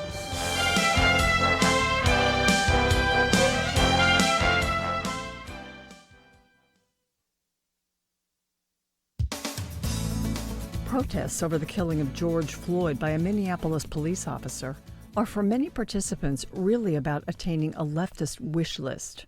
For others, they are an excuse to destroy and loot property. But the persistence of peaceful protests has some Americans wondering, are we a racist nation? Is there such a thing as systemic racism? Shelby Steele, a veteran of the civil rights movement, best-selling author, and currently senior fellow at the Hoover Institution, rejects the concept of systemic racism. He says it's a corruption because blacks have never been less oppressed than they are today. Appearing last week on Levin TV, Shelby Steele reminisced, I remember growing up in the civil rights movement. Everybody knew exactly what we wanted. This insurrection, he said, just seems sort of unclear. He says if there's a problem with the system, it's that it encourages and allows minorities to be victims who are entitled. The left amplifies and expands accusations of racism. Dr. Steele says it validates their claims that America is a wretched country. Christians should repent when there's racism, but should not take on false guilt. Another black leader, Southern Baptist preacher Vodi Bakum, told an audience that racism is the new unpardonable sin. He said for a person to be declared guilty of racism, somebody just needs to feel like that's what you meant. And this undoes everything else that person has achieved. He does not encourage people to attempt to be colorblind. Ethnicity and national identity are good and natural. Appreciate them. Here's something to pray. O God, you have made of one blood all the peoples of the earth and sent your blessed Son to preach peace to those who are far and to those who are near. Grant that people everywhere may seek after you and find you. Bring the nations into your fold. Pour out your Spirit upon all flesh. Through Jesus Christ our Lord. Amen. For Point of View, I'm Penna Dexter.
Now, back to Point of View, your listener-supported source for truth.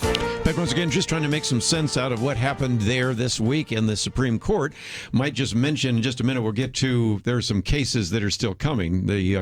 All the shoes haven't dropped. And I think I also might mention that Clarence Thomas made some very strong statements about the cases the court decided not to take. In some respects, the court decided not to decide in a number of them, but certainly Second Amendment cases, qualified immunity, and all the rest. But Penna Dexter, our listeners in Missouri know the senator there, Josh Hawley, and he had a few things to say about these decisions, didn't he?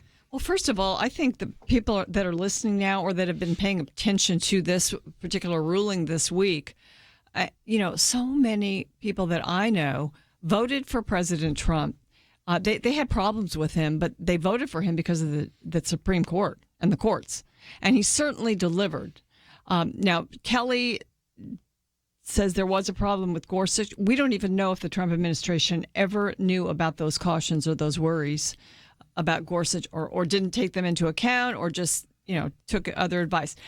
But I think the question is, and this is what Josh Hawley, the senator from Massachusetts or from Missouri, brought up on the floor of the Senate this week. He's saying, is this the failure of the conservative legal movement? I mean, we have had so much energy behind candidates because of the Supreme Court and all the federal courts.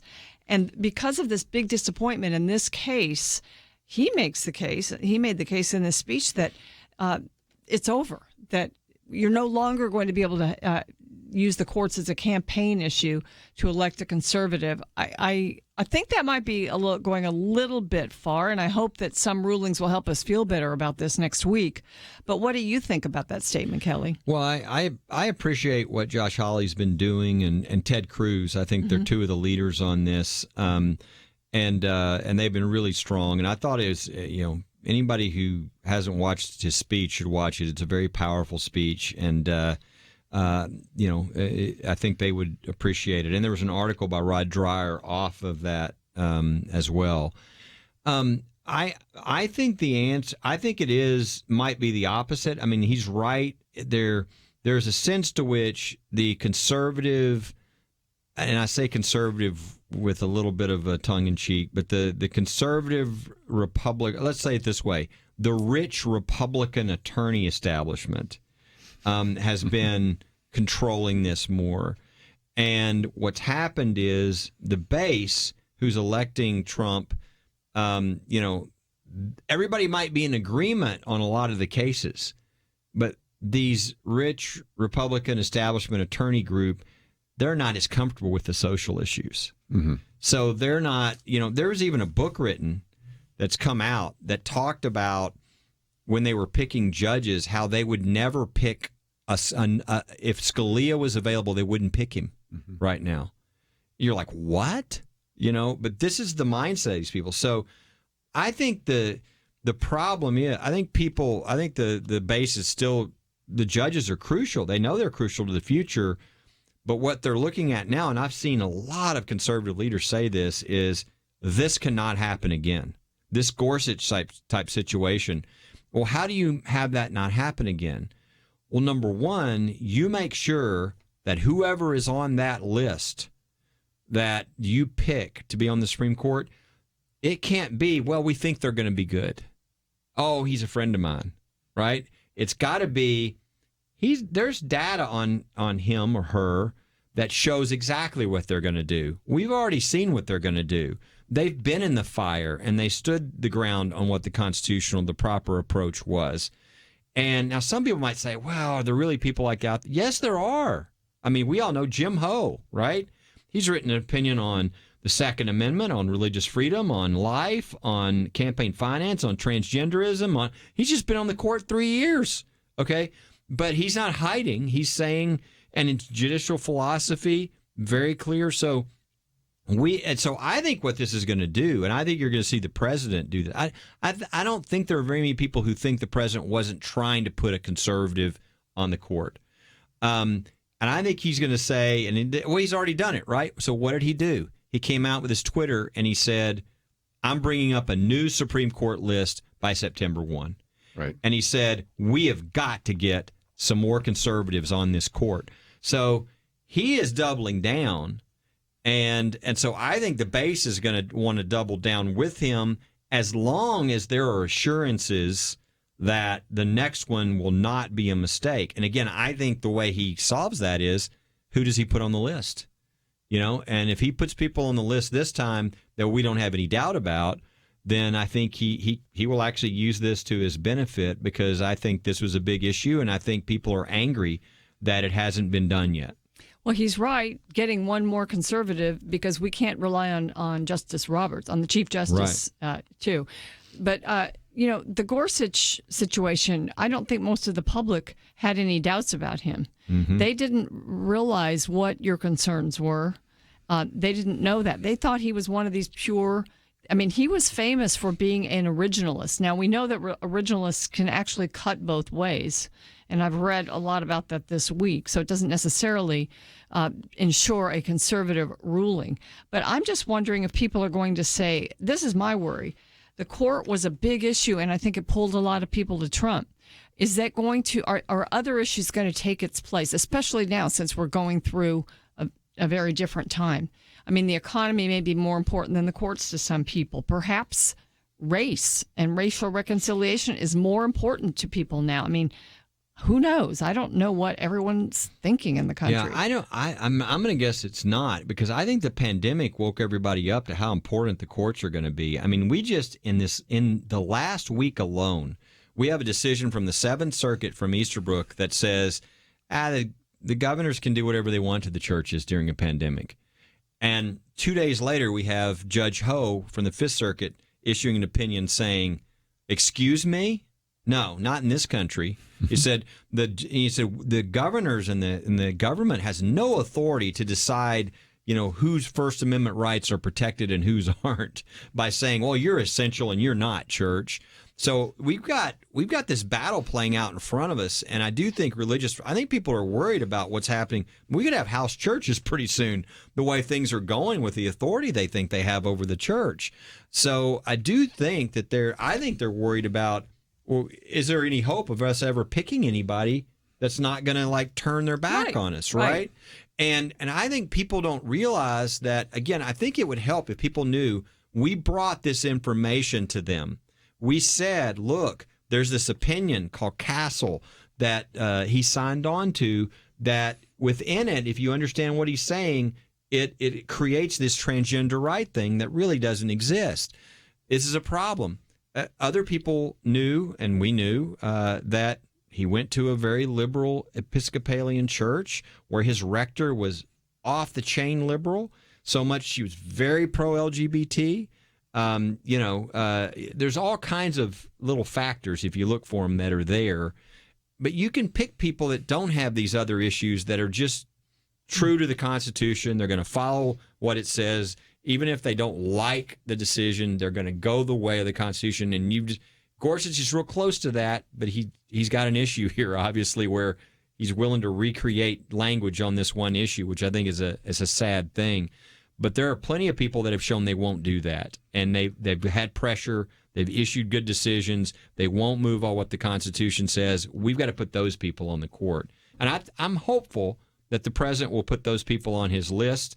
It'll be fascinating to see if Biden will put his people on the list, because there's a fight going on with them. Yeah, let's put our people on the list, and there's the more moderate or conservative side of the Democratic Party saying, "Oh no, do not put those people on the list," because they don't want to have that discussion. So it'll be fascinating to see what happens.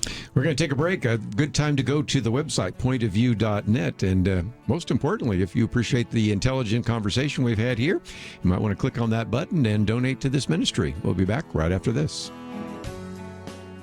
If you thought the first half of 2020 was newsworthy, can you even imagine what's coming in the next 6 months? Coronavirus, the economy, social unrest, and an election. One thing I know, Point of View plans to be here for every important event. And as June comes to a close, so does our fiscal year. God has provided, but we're still a long way from where we need to be prepared for this important time. As Kerby says in his most recent letter, both Point of View and you have been brought together for such a time as this. God always knows what we need to be prepared, and this is the time to ask yourself, what is my role? Do your part to strengthen God's people for the days to come. Make Point of View your megaphone for the stretch run of 2020. Visit pointofview.net/team and do what you can. Or call 1-800-347-5151. This is not a time where we can afford to be silent. It is time for action. pointofview.net/team and 800-347-5151. Point of View will continue after this.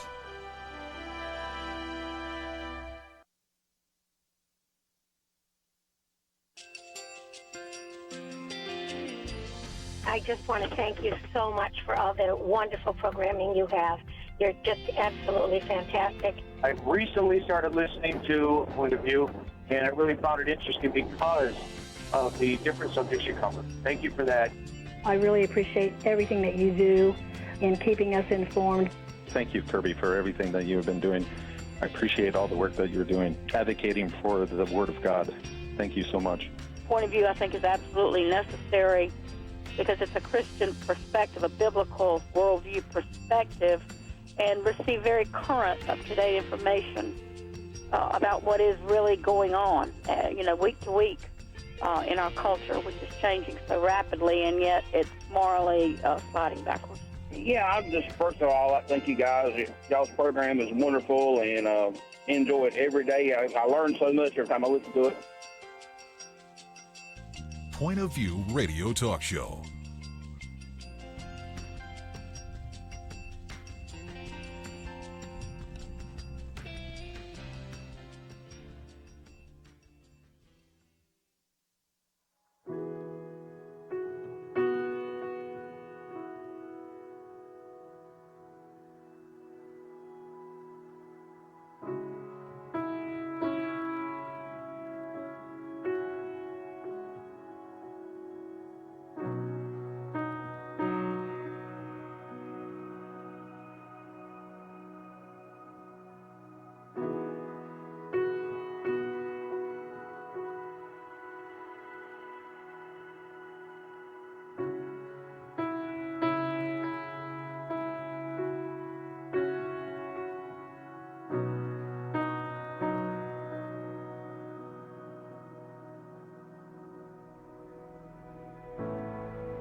Hi, this is Kerby Anderson. You know, each day we take on the tough issues and provide a biblical perspective to them. The topics we cover are wide-ranging: apologetics, theology, prophecy, creation and evolution, intelligent design, marriage, family, child-rearing, the millennial generation, trends in society, politics, economics, business, religious liberty, the Constitution, public policy, foreign policy, military policy, tensions in the Middle East, abortion, homosexuality, pornography, sexual ethics, media, technology, history, and America's godly heritage.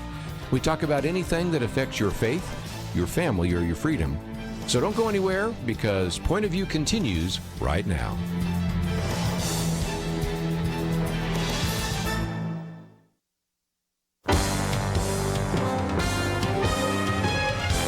Across America, live.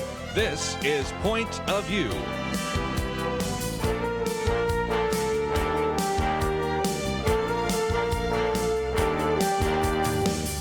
And now, Kerby Anderson. This hour, we're going to spend our time trying to cover all these other stories, because there are quite a few. In just a minute, we're going to hear from Kelly about other cases coming up and ones that weren't considered. Let me at least mention that the president actually held on the Rose Garden ceremony an executive order really calling for the police to have the highest professional standards and bans on chokeholds and a variety of issues. So we certainly can maybe get into that. We've already talked about the police and a number of other issues. Let's not forget the fact that there has been a real push to actually have more and more individuals wear masks. And as a matter of fact, we have one article here on research supporting the wearing of masks. Also, the question, are we headed for another coronavirus second wave? The vice president's piece that appeared in the Wall Street Journal is one that we've posted there as well. And before we're done, Penna Dexter has a piece on Are We Racist? And some of the claims that are being made there. So we still have a lot to cover in the next hour. But Kelly, we never got a chance to hear from you about, are there any cases left? Yeah, there's a whole bunch. Yeah. There's some big cases that hadn't been handed down. The cases that were just handed down was kind of early. Typically, the court waits until the very end of June, and then they hand down the more conservative ones at the very end. And then they, again, in the past, they would be leaving the country for these boondoggle teaching deals over in Europe. Because of the coronavirus, I don't know that they're doing that this year. But so this is a little early. So they're holding some of the big cases. And so, for instance, there's a big abortion case out of Louisiana. There's the case about the president's records. I think they haven't come down with the case. I'm just thinking right now about the faithless elector.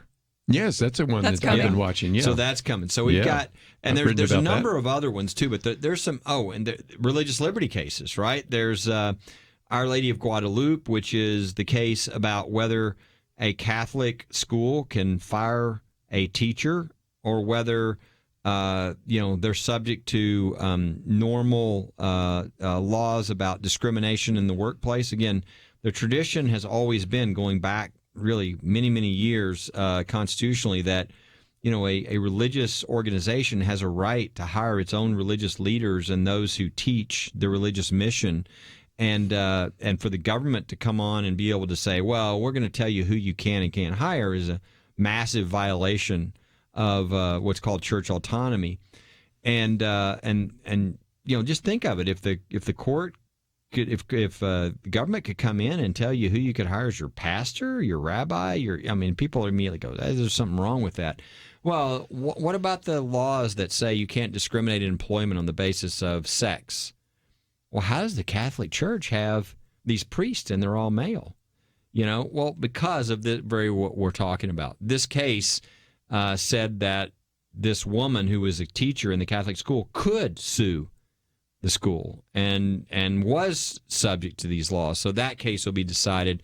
There's a case out of Montana, Espinoza, that's really essentially about whether, if you have these scholarship programs that people can contribute to and get a deduction, can the government say, well, you can give, but you can't get a deduction if it's going to a religious school? And then it's really kind of back to the old school choice cases that said, when you have a school choice system, you can't say, well, the religious groups can't participate, but the other schools can. So that case is waiting to be handed in. So there's a really big religious liberty case that'll come down eventually. It's the Fulton County case, and this is about whether, and it was in Philadelphia, whether you can essentially say, well, we're not going to allow you to participate in adoption and and placement of children if you're a faith-based group that doesn't believe in gay marriage. And that obviously has huge implications in a lot of different ways. Is that been argued already? I'm trying to think. I know our briefs are in. I think maybe it hasn't. And therefore it might be next term or I don't know. Okay. I'm sure everything's different. I don't even know if they're doing the normal terms I think they are, but with all the changes with the coronavirus and how everything got kind of thrown out of order. But that case is definitely up there. The briefs are definitely, because I know we filed our brief, and that's going to be a huge, huge case, that's going to have implications in a lot, way beyond even the issue of faith-based groups and placing children. One of the main arguments in that case is there's this old precedent called Smith that has caused tremendous damage to religious freedom over the past 30 or so years. And part of what's being considered in this case is whether Smith should be thrown out and not followed anymore. So there's all kinds of religious freedoms implications from that. So there's literally right now 3 major religious freedoms cases that are before the court and that everybody will be watching for. In addition to the faithless elector, in addition to can you go after the president's tax returns, in addition to an abortion case, no big deal. So there's some really big stuff that's still going to be handed down. And that the other thing is the ones they didn't take, which they didn't take the Second Amendment case, they didn't take the 10 cases. Yeah, a whole bunch of them. They didn't take the qualified immunity case. If those who don't know what qualified immunity is, it's talked about a lot now with the police, but it goes beyond police. Mm-hmm. Yes. It's about whether, let me put it this way. I'm going to betray my, prejudices here. If a company has a driver and they run into your car and damage your car, you can sue the company because that driver was a driver for the company. Right. Okay. If you can also sue the person individually for the damage they caused, but it's really important that you can sue the company, or a lot of times you're not going to get anything because they don't have any money. Well, all right, now let's move out of that to the government context. What if the driver is working for the government? Well, if the driver's working for the government, our courts have created this thing where, unlike a business, the government's not responsible for what he did. Yeah. So, number one, you can't go after the government. Well, okay, I'll just sue them individually. Well, you can only get them individually for the violations of your constitutional rights if, and again, this is wholly created by the courts. It's not a statute or anything else. If a reasonable official would know that they're violating your rights at the time, right, a clearly established right. So they created this protection for government officials that nobody else has. I mean, if my doctor botches a surgery, I can sue the doctor. I don't have to say, well, would a reasonable physician have known that there was a clearly established right that was being violated? So what essentially happens now is the government violates people's rights a lot of time. You can't sue the government because the normal approach doesn't apply, and you can't even sue the individual. Because they've been given this immunity, and it leads to bad accountability by the government and responsibility, and that's what qualified immunity is saying. These government officials aren't totally immune, but they're immune most of the time to a lawsuit against them. Well, let's take a break. And, of course, they also want to do that because they don't want to be suing individuals that pass laws and a variety of other things. Yes. So sometimes it makes some sense. I know the one case that was being considered is when a police dog bit somebody, can we even deal with that? And apparently not. But the Supreme Court decided not to decide, and that happens so often. So when we come back, we have a lot more to put on the table, and we will do so right after this.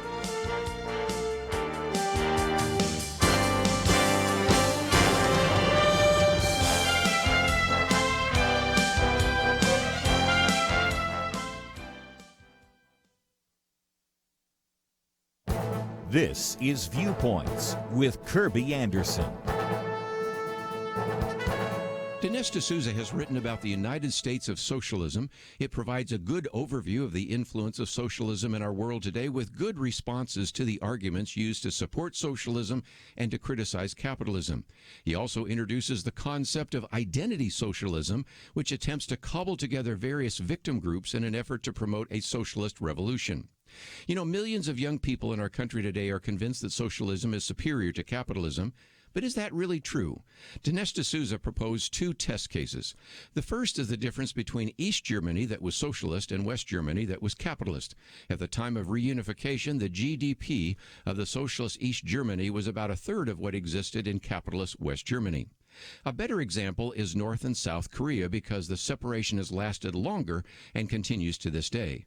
Capitalist South Korea is more than 20 times richer than socialist North Korea. South Koreans are obviously freer than North Koreans, and South Koreans are also taller, healthier, and live about 12 years longer than North Koreans. Dinesh D'Souza also draws upon his own experience growing up in India that was influenced by the Fabian socialism of England and then adopted Soviet-style 5-year plans when India became independent.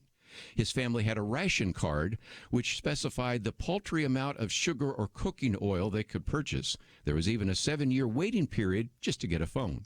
Not only did this book document the problems with socialism, but I also appreciate the fact that it provides a moral basis for capitalism and a plan to defeat socialists seeking to transform America. I'm Kerby Anderson, and that's my point of view.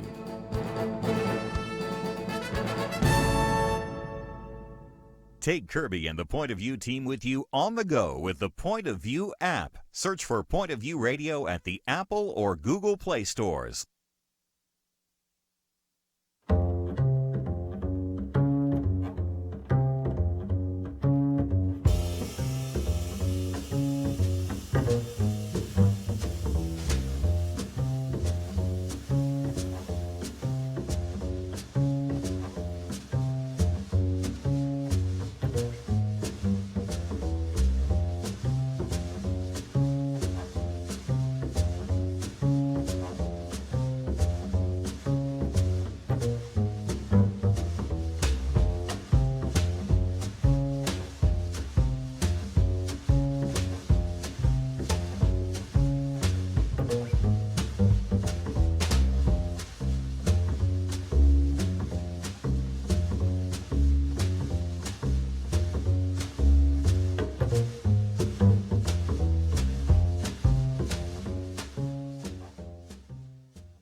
You're listening to Point of View, your listener-supported source for truth. Back once again, let's see if we can get to Penna Dexter's viewpoint commentary today. Are we racist? And as you know, this issue of racial reconciliation has been something we've talked about for quite some time. And of course, we've had Tony Evans on. We'll have him on again. I might just as a program note say that on Monday, we're going to have Will Ford on, which was an incredible story that we had with him last time in terms of later on realizing that one of these individuals that he actually had developed a relationship with, if you go back in time, recognize that his great-great-great-grandparents were the slave owners of his great-great-grandparents. And so just incredible stories about that as well. Of course, today is Juneteenth. And if you aren't familiar with that, you can look it up on Wikipedia, or we can give you some education about that. But Penna, your commentary really takes some material from a few individuals, Shelby Steele, who we've quoted from before, and Vadi Bakum, who's been on the program with us. But take us through your piece that's posted today on the website. Well, systemic racism has been kind of something that... that's one of the accusations that's flying right now, that our system is racist. And, you know, I think we can all say there are racist people. And President Trump has been addressing it this week, and he says, yeah, there is some systemic racism. But then he would kind of backtrack and say, you know, we're not racist. And so I think it's a good idea to really look at it and decide whether because sometimes it shuts people up. That kind of an accusation ends the argument. And, you know, it's the worst thing that you can be called right now, it seems like. So, you know, we've had these protests, of course, that began over the killing of George Floyd by a Minneapolis police officer. And then we've had, of course, everybody joining into it. We've had Antifa. We've had a lot of people that just wanted to use it as an excuse to loot and burn things up. And we've had a new city, or actually a new country in the middle of the city of Seattle that's, still existing right now. But, if you just kind of go back to those protests, the peaceful protests, and there's a lot of young people involved, and they're protesting the killing, and they're also just making lots of statements about how racist America is. That's our system. We're racist. We've always been racist. We were started as a racist country. And, I don't think we should accept that kind of talk, and we need to have good ways of pushing back. And I think the best people that can push back are people who are black leaders. And so I quoted from a couple of them. One is Shelby Steele, and he's been around a while. In fact, Marlon Maddox, who founded this show, used to have him on a lot and really highly respected him. He's a veteran of the civil rights movement, and he's at the Hoover Institution, which is out there at Stanford.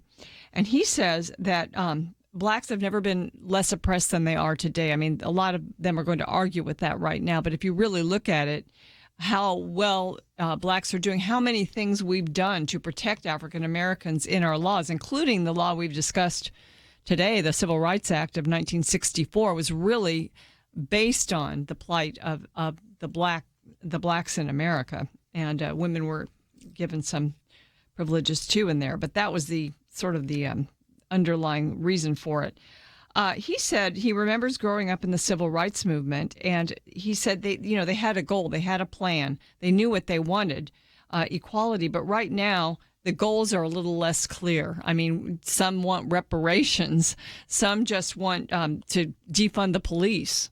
I mean, there's all kinds of requests being made, but it's pretty chaotic. But he said that one thing that this movement has to have is victims. And that blacks should not allow themselves to be victims. In fact, that enslaves them even more. Then there's another black leader who I also really appreciated his statements, and that was Bodie Bauckham. Mm-hmm. And something that I heard, he actually spoke about this before all of this, all of these protests and things that have been taking place. It was a couple of years ago he made a speech about it.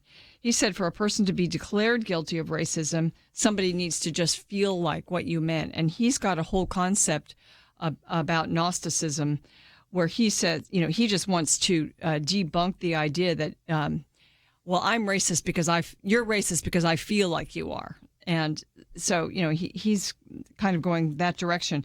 But he says color blindness is not a goal. A lot of us will say we should be colorblind. We should be a colorblind society. But no, he says we should actually appreciate all the different races and ethnicities. And he was speaking proudly of his beautiful black skin. And, God made us all different. He made all the different races. And so my encouragement then was for people to, look at the Bible, look at the Word of God. And I know that you've got some scriptures there, Kerby, that talk about the equality of all people. God looks at us all the same. He does not give certain status to people because they're a different race.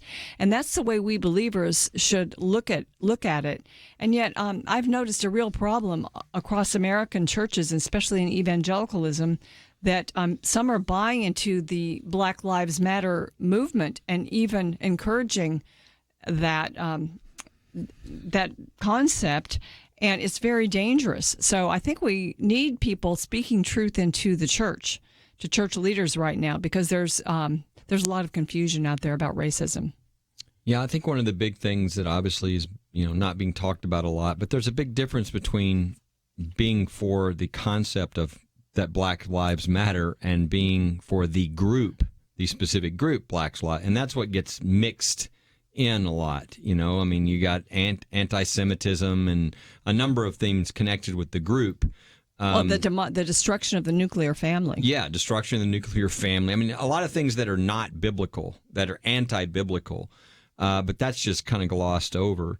The thing that really bothers me the most about what's been happening, though, is the bullying, the sort of PC culture of, you will say this or your silence is racism, right? Or or people aren't allowed to disagree, or they lose their jobs, or people want to hurt them in some way. Of course, that is anything but biblical, but it's also very dangerous for our country because it leads to a lot of bad things. And I'll give you a theory to one, but I think this plays out in a lot of different ways.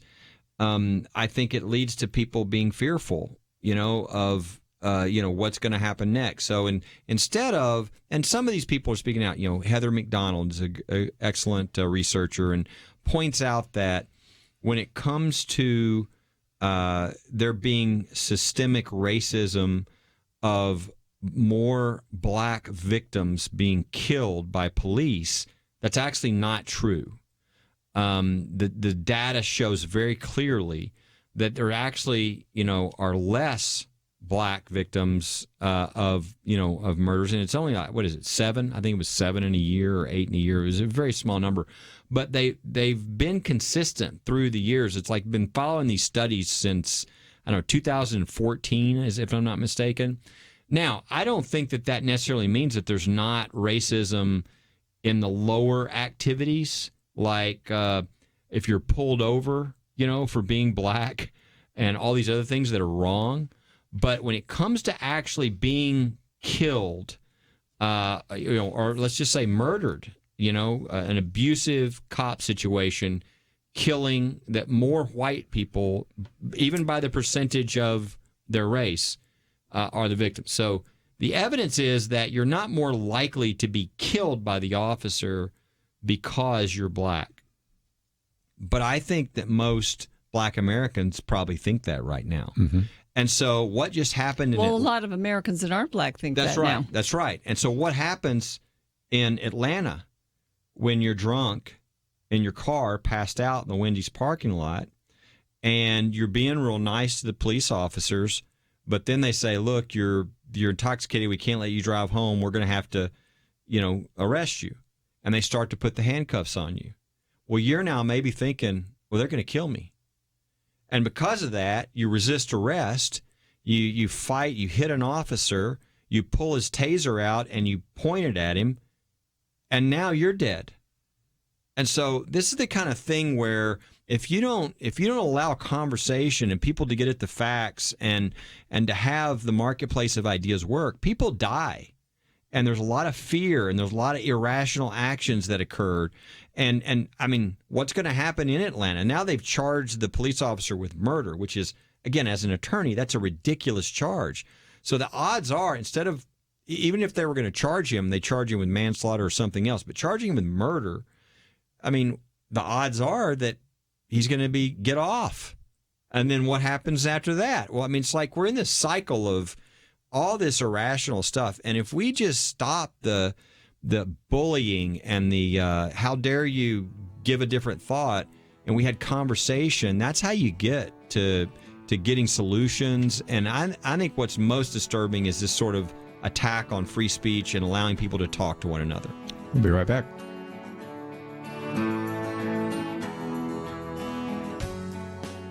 If you thought the first half of 2020 was newsworthy, can you even imagine what's coming in the next 6 months? Coronavirus, the economy, social unrest, and an election. One thing I know, Point of View plans to be here for every important event. And as June comes to a close, so does our fiscal year. God has provided, but we're still a long way from where we need to be prepared for this important time. As Kerby says in his most recent letter, both Point of View and you have been brought together for such a time as this. God always knows what we need to be prepared, and this is the time to ask yourself, what is my role? Do your part to strengthen God's people for the days to come. Make Point of View your megaphone for the stretch run of 2020. Visit pointofview.net/team and do what you can. Or call 1-800-347-5151. This is not a time where we can afford to be silent. It is time for action. Pointofview.net/team and 800-347-5151. Point of View will continue after this.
You are listening to Point of View. The opinions expressed on Point of View do not necessarily reflect the views of the management or staff of this station. And now, here again is Kerby Anderson. Final half hour, Penna Dexter, Kelly Shackelford, and I oftentimes use this as a program note, but especially since it's in light of the conversation we're having right now. And that is on Monday, we will have Will Ford. He's always been in studio with us, and so we're going to talk about the experience of an African-American and even finding out more about his history. He carries, of course, this bowl that was used by his ancestors so they could pray so that the slave owners would not know they were praying, and all sorts of great stories there. On Tuesday, we also have Craig Keener with us. He was the one that put together this statement on racism and the gospel, which is really well done. And Al Mohler, who's been on the program with us, Daryl Bach, who's been on the program with us, I go down the long list, Timothy George, on and on. And there's just so many individuals that have signed it and others that are signing it. And I love the part where it says we should be swift to listen and slow to speak. That's in the book of James and also Ephesians. So certainly we'll do a fair amount of listening in that regard. But just before I get to Kelly, because he had a chance to go to an event where the president talked about African Americans, I think one of the action items I would like to give to some of our pastors and maybe some of our Sunday school leaders is to address this issue. Sometimes we just assume everybody knows what it is, but to come back and say, well, first of all, that when we talk about this, we're all of one blood, which you see in Acts 17, that if we're all created in God's image, then there's no way we could say one person should be superior or another. Philippians 2 tells us that we should live in harmony with one another, so that certainly shows that we should not do that. I just mentioned the book of James. How about James 2? It says we shouldn't use class distinctions when somebody comes into a church. Then Paul even tells Timothy to keep his instructions without partiality and to do nothing with favoritism. And then when you just talk about the idea of spiritual equality, how about Colossians 3? There's no Greek, there's no Jew, there's no circumcised, no uncircumcised, barbarian, Scythian, slave, or free. I've used that in my book, Christian Ethics in Plain Language, to say basically Paul gets rid of national distinctions, Greek or Jew, religious distinctions, circumcised or uncircumcised, cultural distinctions, barbarian and Scythian, economic distinctions, slave or free. And of course, you can also go to Galatians 3:28. There's neither Jew nor Greek, slave nor free, male nor female. You're all one in Christ. So I can give you lots of verses because the Bible does speak to this issue of favoritism and racism and discrimination. And it just seems to me that this is something that should be taught in our churches and taught the right way, because right now, unfortunately, most of the people in the congregation are getting their message from a secular worldview, and we need to give them what? A biblical worldview. We do. I think we need some of the pastors they've been hit with this so quickly, and they need to be given the tools. I mean, as a matter of fact, just the list of verses that you just quoted from would be a great sermon. And, that is just right now, that is so needed. Just 2 or 3 weeks maybe of that would really do a lot across the country to calm things down today. Yeah, it's there's a difference between a biblical approach and, again, the group Black Lives Matter, one of their main purposes is, quote, disruption. And that's not exactly, unless you want to say with the biblical disruption of evil, or a disruption of Satan. But there's just a whole spirit that's different that comes out of the body of Christ and what we should do. But you mentioned the round table that the president had, and I was able to go to that. And I just wish every American could have watched that whole thing. I guess they could have. I think it was available. It's probably still available somewhere. But the thing I got from that, it was we heard from. The president said, what his, he was very concerned about racism. He thought what happened to George Floyd was horrible. He gave the balance of saying, but we got to have law and order too. We can't have riots and people's stores and livelihoods being destroyed. And but he talked about that. But then we had. The Attorney General had an excellent statement, these issues are about morality, and then he said, and you're not going to have morality in this country without religion, And he really got back to the basics. It was a really powerful statement. Then you had a number of African-American leaders. I think just there were some really hopeful things that as you saw them talk. Ben Carson, of course, was excellent. And one of the points he made is really, the media tries to make everybody like we're all at each other's throats.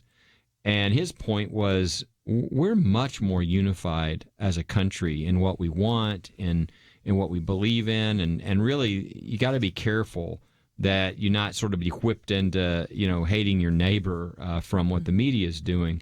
That there's real unity. And when he said unity, I mean, you could tell that there was an eruption in the crowd, that's what everybody feels like, that, this is a great country and the people here, really do want the same things, basically. Then you had Scott Turner, and nobody's hearing the story of the $10 billion that happened in the tax bill, that the president has been responsible for going into our most disadvantaged cities and beginning to turn those around. And Scott Turner's been, one of the guys in charge of that. And if those are, Scott Turner's an African-American former pro football player who's a strong Christian guy, great guy. And he was telling the stories of how these communities are being changed. You had this former NFL player. I'm trying to remember what his name is right now. I think it's Jack, and I can't remember his last name. But it was just great. He turned to the president and said, he said, he was the head of the NFL players for Obama, and he turned to the president and said, "You're the first Republican I've ever voted for." And he said, and I'm not saying that to make you feel good. I don't really care about that. He said, but I've been going into the prisons. That's what I do a lot of. And I tell you what, everywhere I go, I say, how many of you had your sentences reduced by the First Step Act? And every hand in the place goes up. And so there was just a whole conversation about what really changes things. I mean, one of the powerful statements I thought was that education is the real answer. And like school choice, which frees a lot of these people in the inner cities to choose the school that's best for their children. There were so many very positive things talked about that were real solutions, and it felt much more to me like what America is really about, and it's the real solutions. And I wish people could have seen that, because I think everybody would have left feeling good about where we'd like to go, solutions that are out there. And then the media, the headline the next day in the newspaper was just outrageous. I mean, it was like it reflected nothing of what happened in that room, and it was really just so disappointing to watch the media act the way they're acting instead of being real reporters of what happened. And instead, they had to try to see if they could find an angle where they could do something negative and flamboyant, and that really wasn't representative of what happened. But if you looked at it, it was really, really, I think, powerful and an example of black leaders all coming together with the president and pastors and talking about, real solutions that really are consistent with the Bible. It's just very, very difficult right now because the good that happens and the good things that are said get drowned out. And the media has so much control and power over that message. And I think that, the communications folks around the president have their job cut out for them to help him get something out there that's actually going to resonate and cut through all of that media bias. One of the reasons I've encouraged people to think about supporting Point of View is because we'll tell you the stories. Let's take a simple one, because this gets it out of race for a minute. And that is the president speaks at West Point. Okay. Now, first of all, everybody criticized because he brought everybody together. First of all, they wanted to graduate and they were physically separated. And he gave a very good speech. Whether you like the speech or not, it was whoever wrote it was very good. What did the press cover? The fact that down this ramp it looked a little slippery, so he looked kind of old. And he talks about the fact that at the end he just ran down it because he's afraid he was going to slip and fall, and then that would be the story. And so the whole story was about whether or not he's too old because he carefully goes down the ramp. And of course the other is that he's going to get all these cadets getting the coronavirus. And I just think sometimes you have to say there was a story there. Matter of fact, there was a great great message given by the Attorney General in Notre Dame, but you would know about that. And so if you want to hear those or you want to see some of those, we put those on the website at Point of View. So I encourage you to support us. And, of course, we have a link today to First Liberty. I encourage you to support Kelly because I got a feeling we're going to have a whole lot more First Liberty cases coming up here in the next couple of months because of what we've just talked about in terms of the Supreme Court. Well, yeah, absolutely. I think if you look at what's happening, the huge battle over the church, you had 2 federal court of appeals decisions this week, one saying basically the church has no rights against government shutdowns, and the other one saying, oh, yes, it does under the First Amendment. Add to that the decision that came down on transgenderism that's going to open up all kinds of legal issues for churches and religious organizations across the country. Again, support First Liberty, and I hope you'll support Point of View. We'll be right back.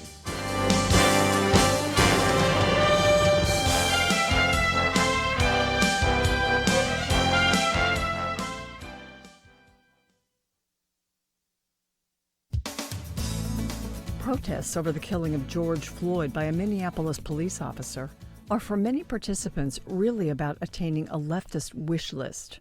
For others, they are an excuse to destroy and loot property. But the persistence of peaceful protests has some Americans wondering, are we a racist nation? Is there such a thing as systemic racism? Shelby Steele, a veteran of the civil rights movement, best-selling author, and currently senior fellow at the Hoover Institution, rejects the concept of systemic racism. He says it's a corruption because blacks have never been less oppressed than they are today. Appearing last week on Levin TV, Shelby Steele reminisced, I remember growing up in the civil rights movement.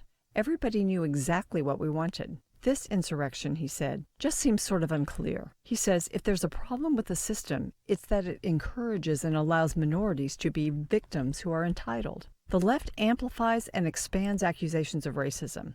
Dr. Steele says it validates their claims that America is a wretched country. Christians should repent when there's racism, but should not take on false guilt. Another black leader, Southern Baptist preacher Vodi Bakum, told an audience that racism is the new unpardonable sin. He said for a person to be declared guilty of racism, somebody just needs to feel like that's what you meant. And this undoes everything else that person has achieved. He does not encourage people to attempt to be colorblind. Ethnicity and national identity are good and natural. Appreciate them. Here's something to pray. O God, you have made of one blood all the peoples of the earth and sent your blessed Son to preach peace to those who are far and to those who are near. Grant that people everywhere may seek after you and find you. Bring the nations into your fold. Pour out your Spirit upon all flesh. Through Jesus Christ our Lord. Amen.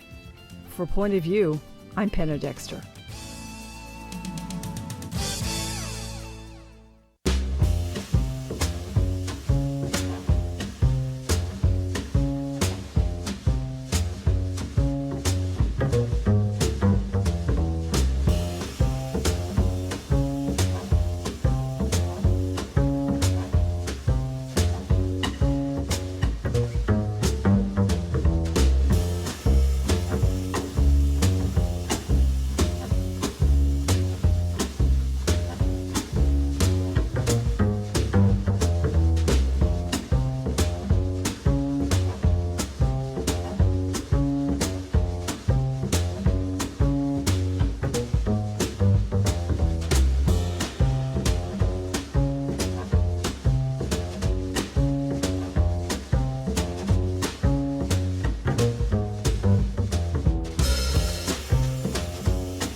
Now, back to Point of View, your listener-supported source for truth. Back for a few more minutes, let me just mention we have posted a couple of articles.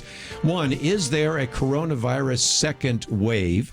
And I wanted to post this piece by the vice president because he's headed up the task force, so maybe he knows. But you also are hearing at the same time others saying, no, we're going to have to go to another lockdown. And then what about wearing masks? And the research that's coming in, and I just gave you one Washington Post article, but I've got others from CNN and various things from Lancet. There's been research research done by Texas A&M and the University of Texas and the University of California at San Diego and others saying there is some value to masks. But all this is playing out right now during a political campaign. And I believe we have a Trump rally tomorrow in Tulsa. So what about that? And more importantly, how is this going to play out during this political campaign? I mean, most of us come in here wearing our masks, but are everybody going to have to campaign with a mask? What about this? That's a good question. I don't know. It's a new world. You can't really predict it. I'm very curious to see how I know the media won't report fairly, but how they do it at the rally. Are they going to just throw all distancing out? It's going to be very hard to enforce that. And I'm sure there'll be a lot of people not wearing masks there. But it's going to just be interesting to see how that goes. I did appreciate the vice president's article in the Wall Street Journal. Some people might say, wow, he's just being very positive about what the administration has done. Well, yeah, because the administration has done a lot. And the fact that, perhaps the cases are going up or the testing is showing the cases going up is one thing. But as Kelly mentioned, our ability to handle that now medically has a lot to do with things that our government began and started doing fairly quickly. And, we brought in private industry, what a concept, to help do a lot of things, including producing the protective equipment, the ventilators, and deregulating a lot of the deregulation that happened that allowed a more medical community to move around where they were needed. There's so much that was done. And there is no way, even if cases go up, that we are going to have another lockdown. We cannot have another lockdown. No, and again, I think it's so important that we remember the goal of the lockdowns, which the goal was never because you can't stop people are going to get the virus, right? Just kind of like a flu or whatever else. We're going to get to a herd immunity at some point, or there's going to be a vaccine, but millions and millions and millions and millions of Americans are going to get it. The goal was never to stop the Americans from getting the coronavirus. All they could do is, remember, flatten the curve, which is make it so it wasn't going to hit all at the beginning so much that our hospitals were overwhelmed and that our healthcare was overwhelmed. And so the goal was making sure we could handle people in the hospital if they had this. And we met that goal. There wasn't a single story anywhere in the country where people could not get into a hospital and get medical care if they had the coronavirus. So now, as we're opening back up, of course, the number of cases will increase because they're testing more. People are going to work. Their employers are requiring that they be tested. They're being tested so much more. So we probably don't even have any more cases. We just know about more of them. But the key is, what is the goal? The goal is, are hospitals being overwhelmed? And we're not even in the universe of that being an issue. So, and in most places, we never were. We never were. And even the places that are the hot spots now, still not an issue. Like Texas is a hot spot. And there's there's tons and tons of hospital beds available for this. So this panic, I agree with the vice president doing this article because, I mean, I think he said out of 3,000 counties, there's only like 11 or something like that that are really having an increase. And so, I mean, talk about really giving people a false impression that there's some dangerous, second coming of this. It's just not true when you look at especially what the goals are. Everybody needs to be safe. Everybody needs to do what they can. But we're not going to lock down again. So why into this hysteria? Let's talk about is there plenty of medical care? Are there ventilators? Are there hospitals? Yes. And the truth is, the good news is, all these numbers really are going down across the country, and the virus seems to be changing so that instead of killing people, it's lessening because, again, the virus wants to live in its host, and if it kills its host, then the virus, dies. And so it's what they talk about before, that it'll mutate to where it can kind of live. And so it's not killing people as much as it was. So everything we're seeing is actually very positive. It's not going away overnight, but we just need to remember, what's the goal? The goal is not overwhelming our hospital and our medical system. And we're really not in any danger of that. So We just need to be safe, and then when people get it, they need to be treated. And let's hope that some of the medicines can help quicker, and that we get some way, a vaccine or something that actually solves it. Those are the only ways. Otherwise, it'll be herd immunity. It'll just be when enough people in America get it, it'll kind of die out, and it'll be like the regular flu. None of that will happen before the election. So I think the important thing now is to speak the truth about the common sense and the studies, and then get the economy back, open up, get back to your normal life as safely as you can do, so that, one of the good results of that will that be by the election, our economy will begin to have some momentum, and that will help.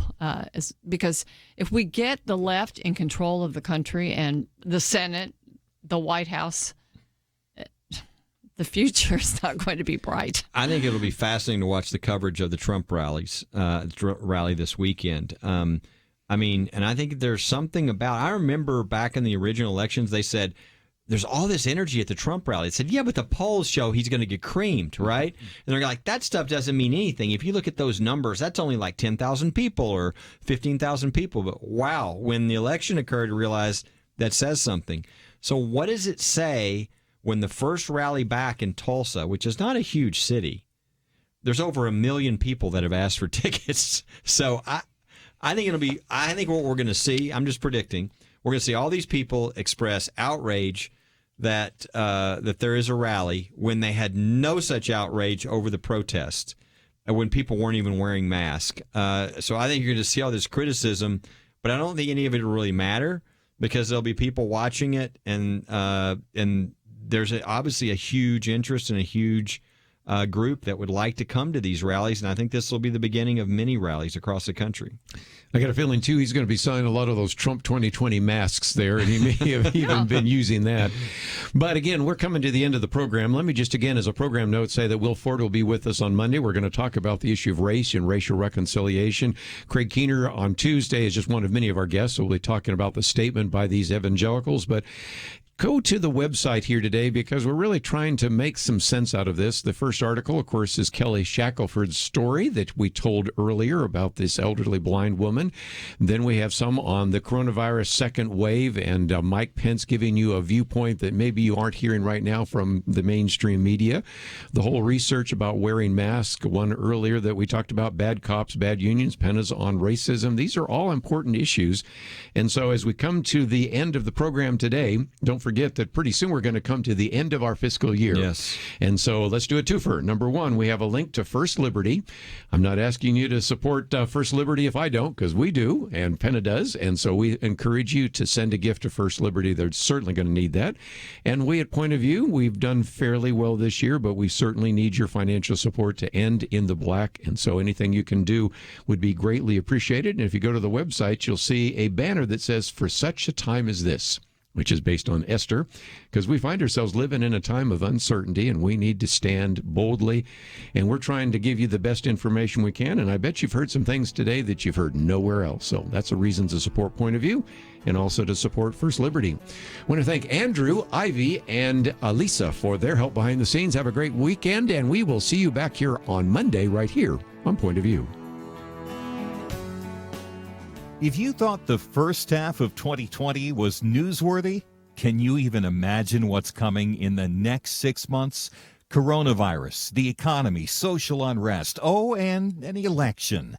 One thing I know, Point of View plans to be here for every important event. And as June comes to a close, so does our fiscal year.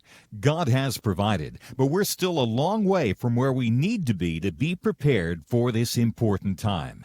As Kerby says in his most recent letter, both Point of View and you have been brought together for such a time as this. God always knows what we need to be prepared, and this is the time to ask yourself, what is my role? Do your part to strengthen God's people for the days to come. Make Point of View your megaphone for the stretch run of 2020. Visit pointofview.net/team and do what you can. Or call 1-800-347-5151. This is not a time where we can afford to be silent. It is time for action. Pointofview.net/team and 800-347-5151. Point of View is produced by Point of View Ministries.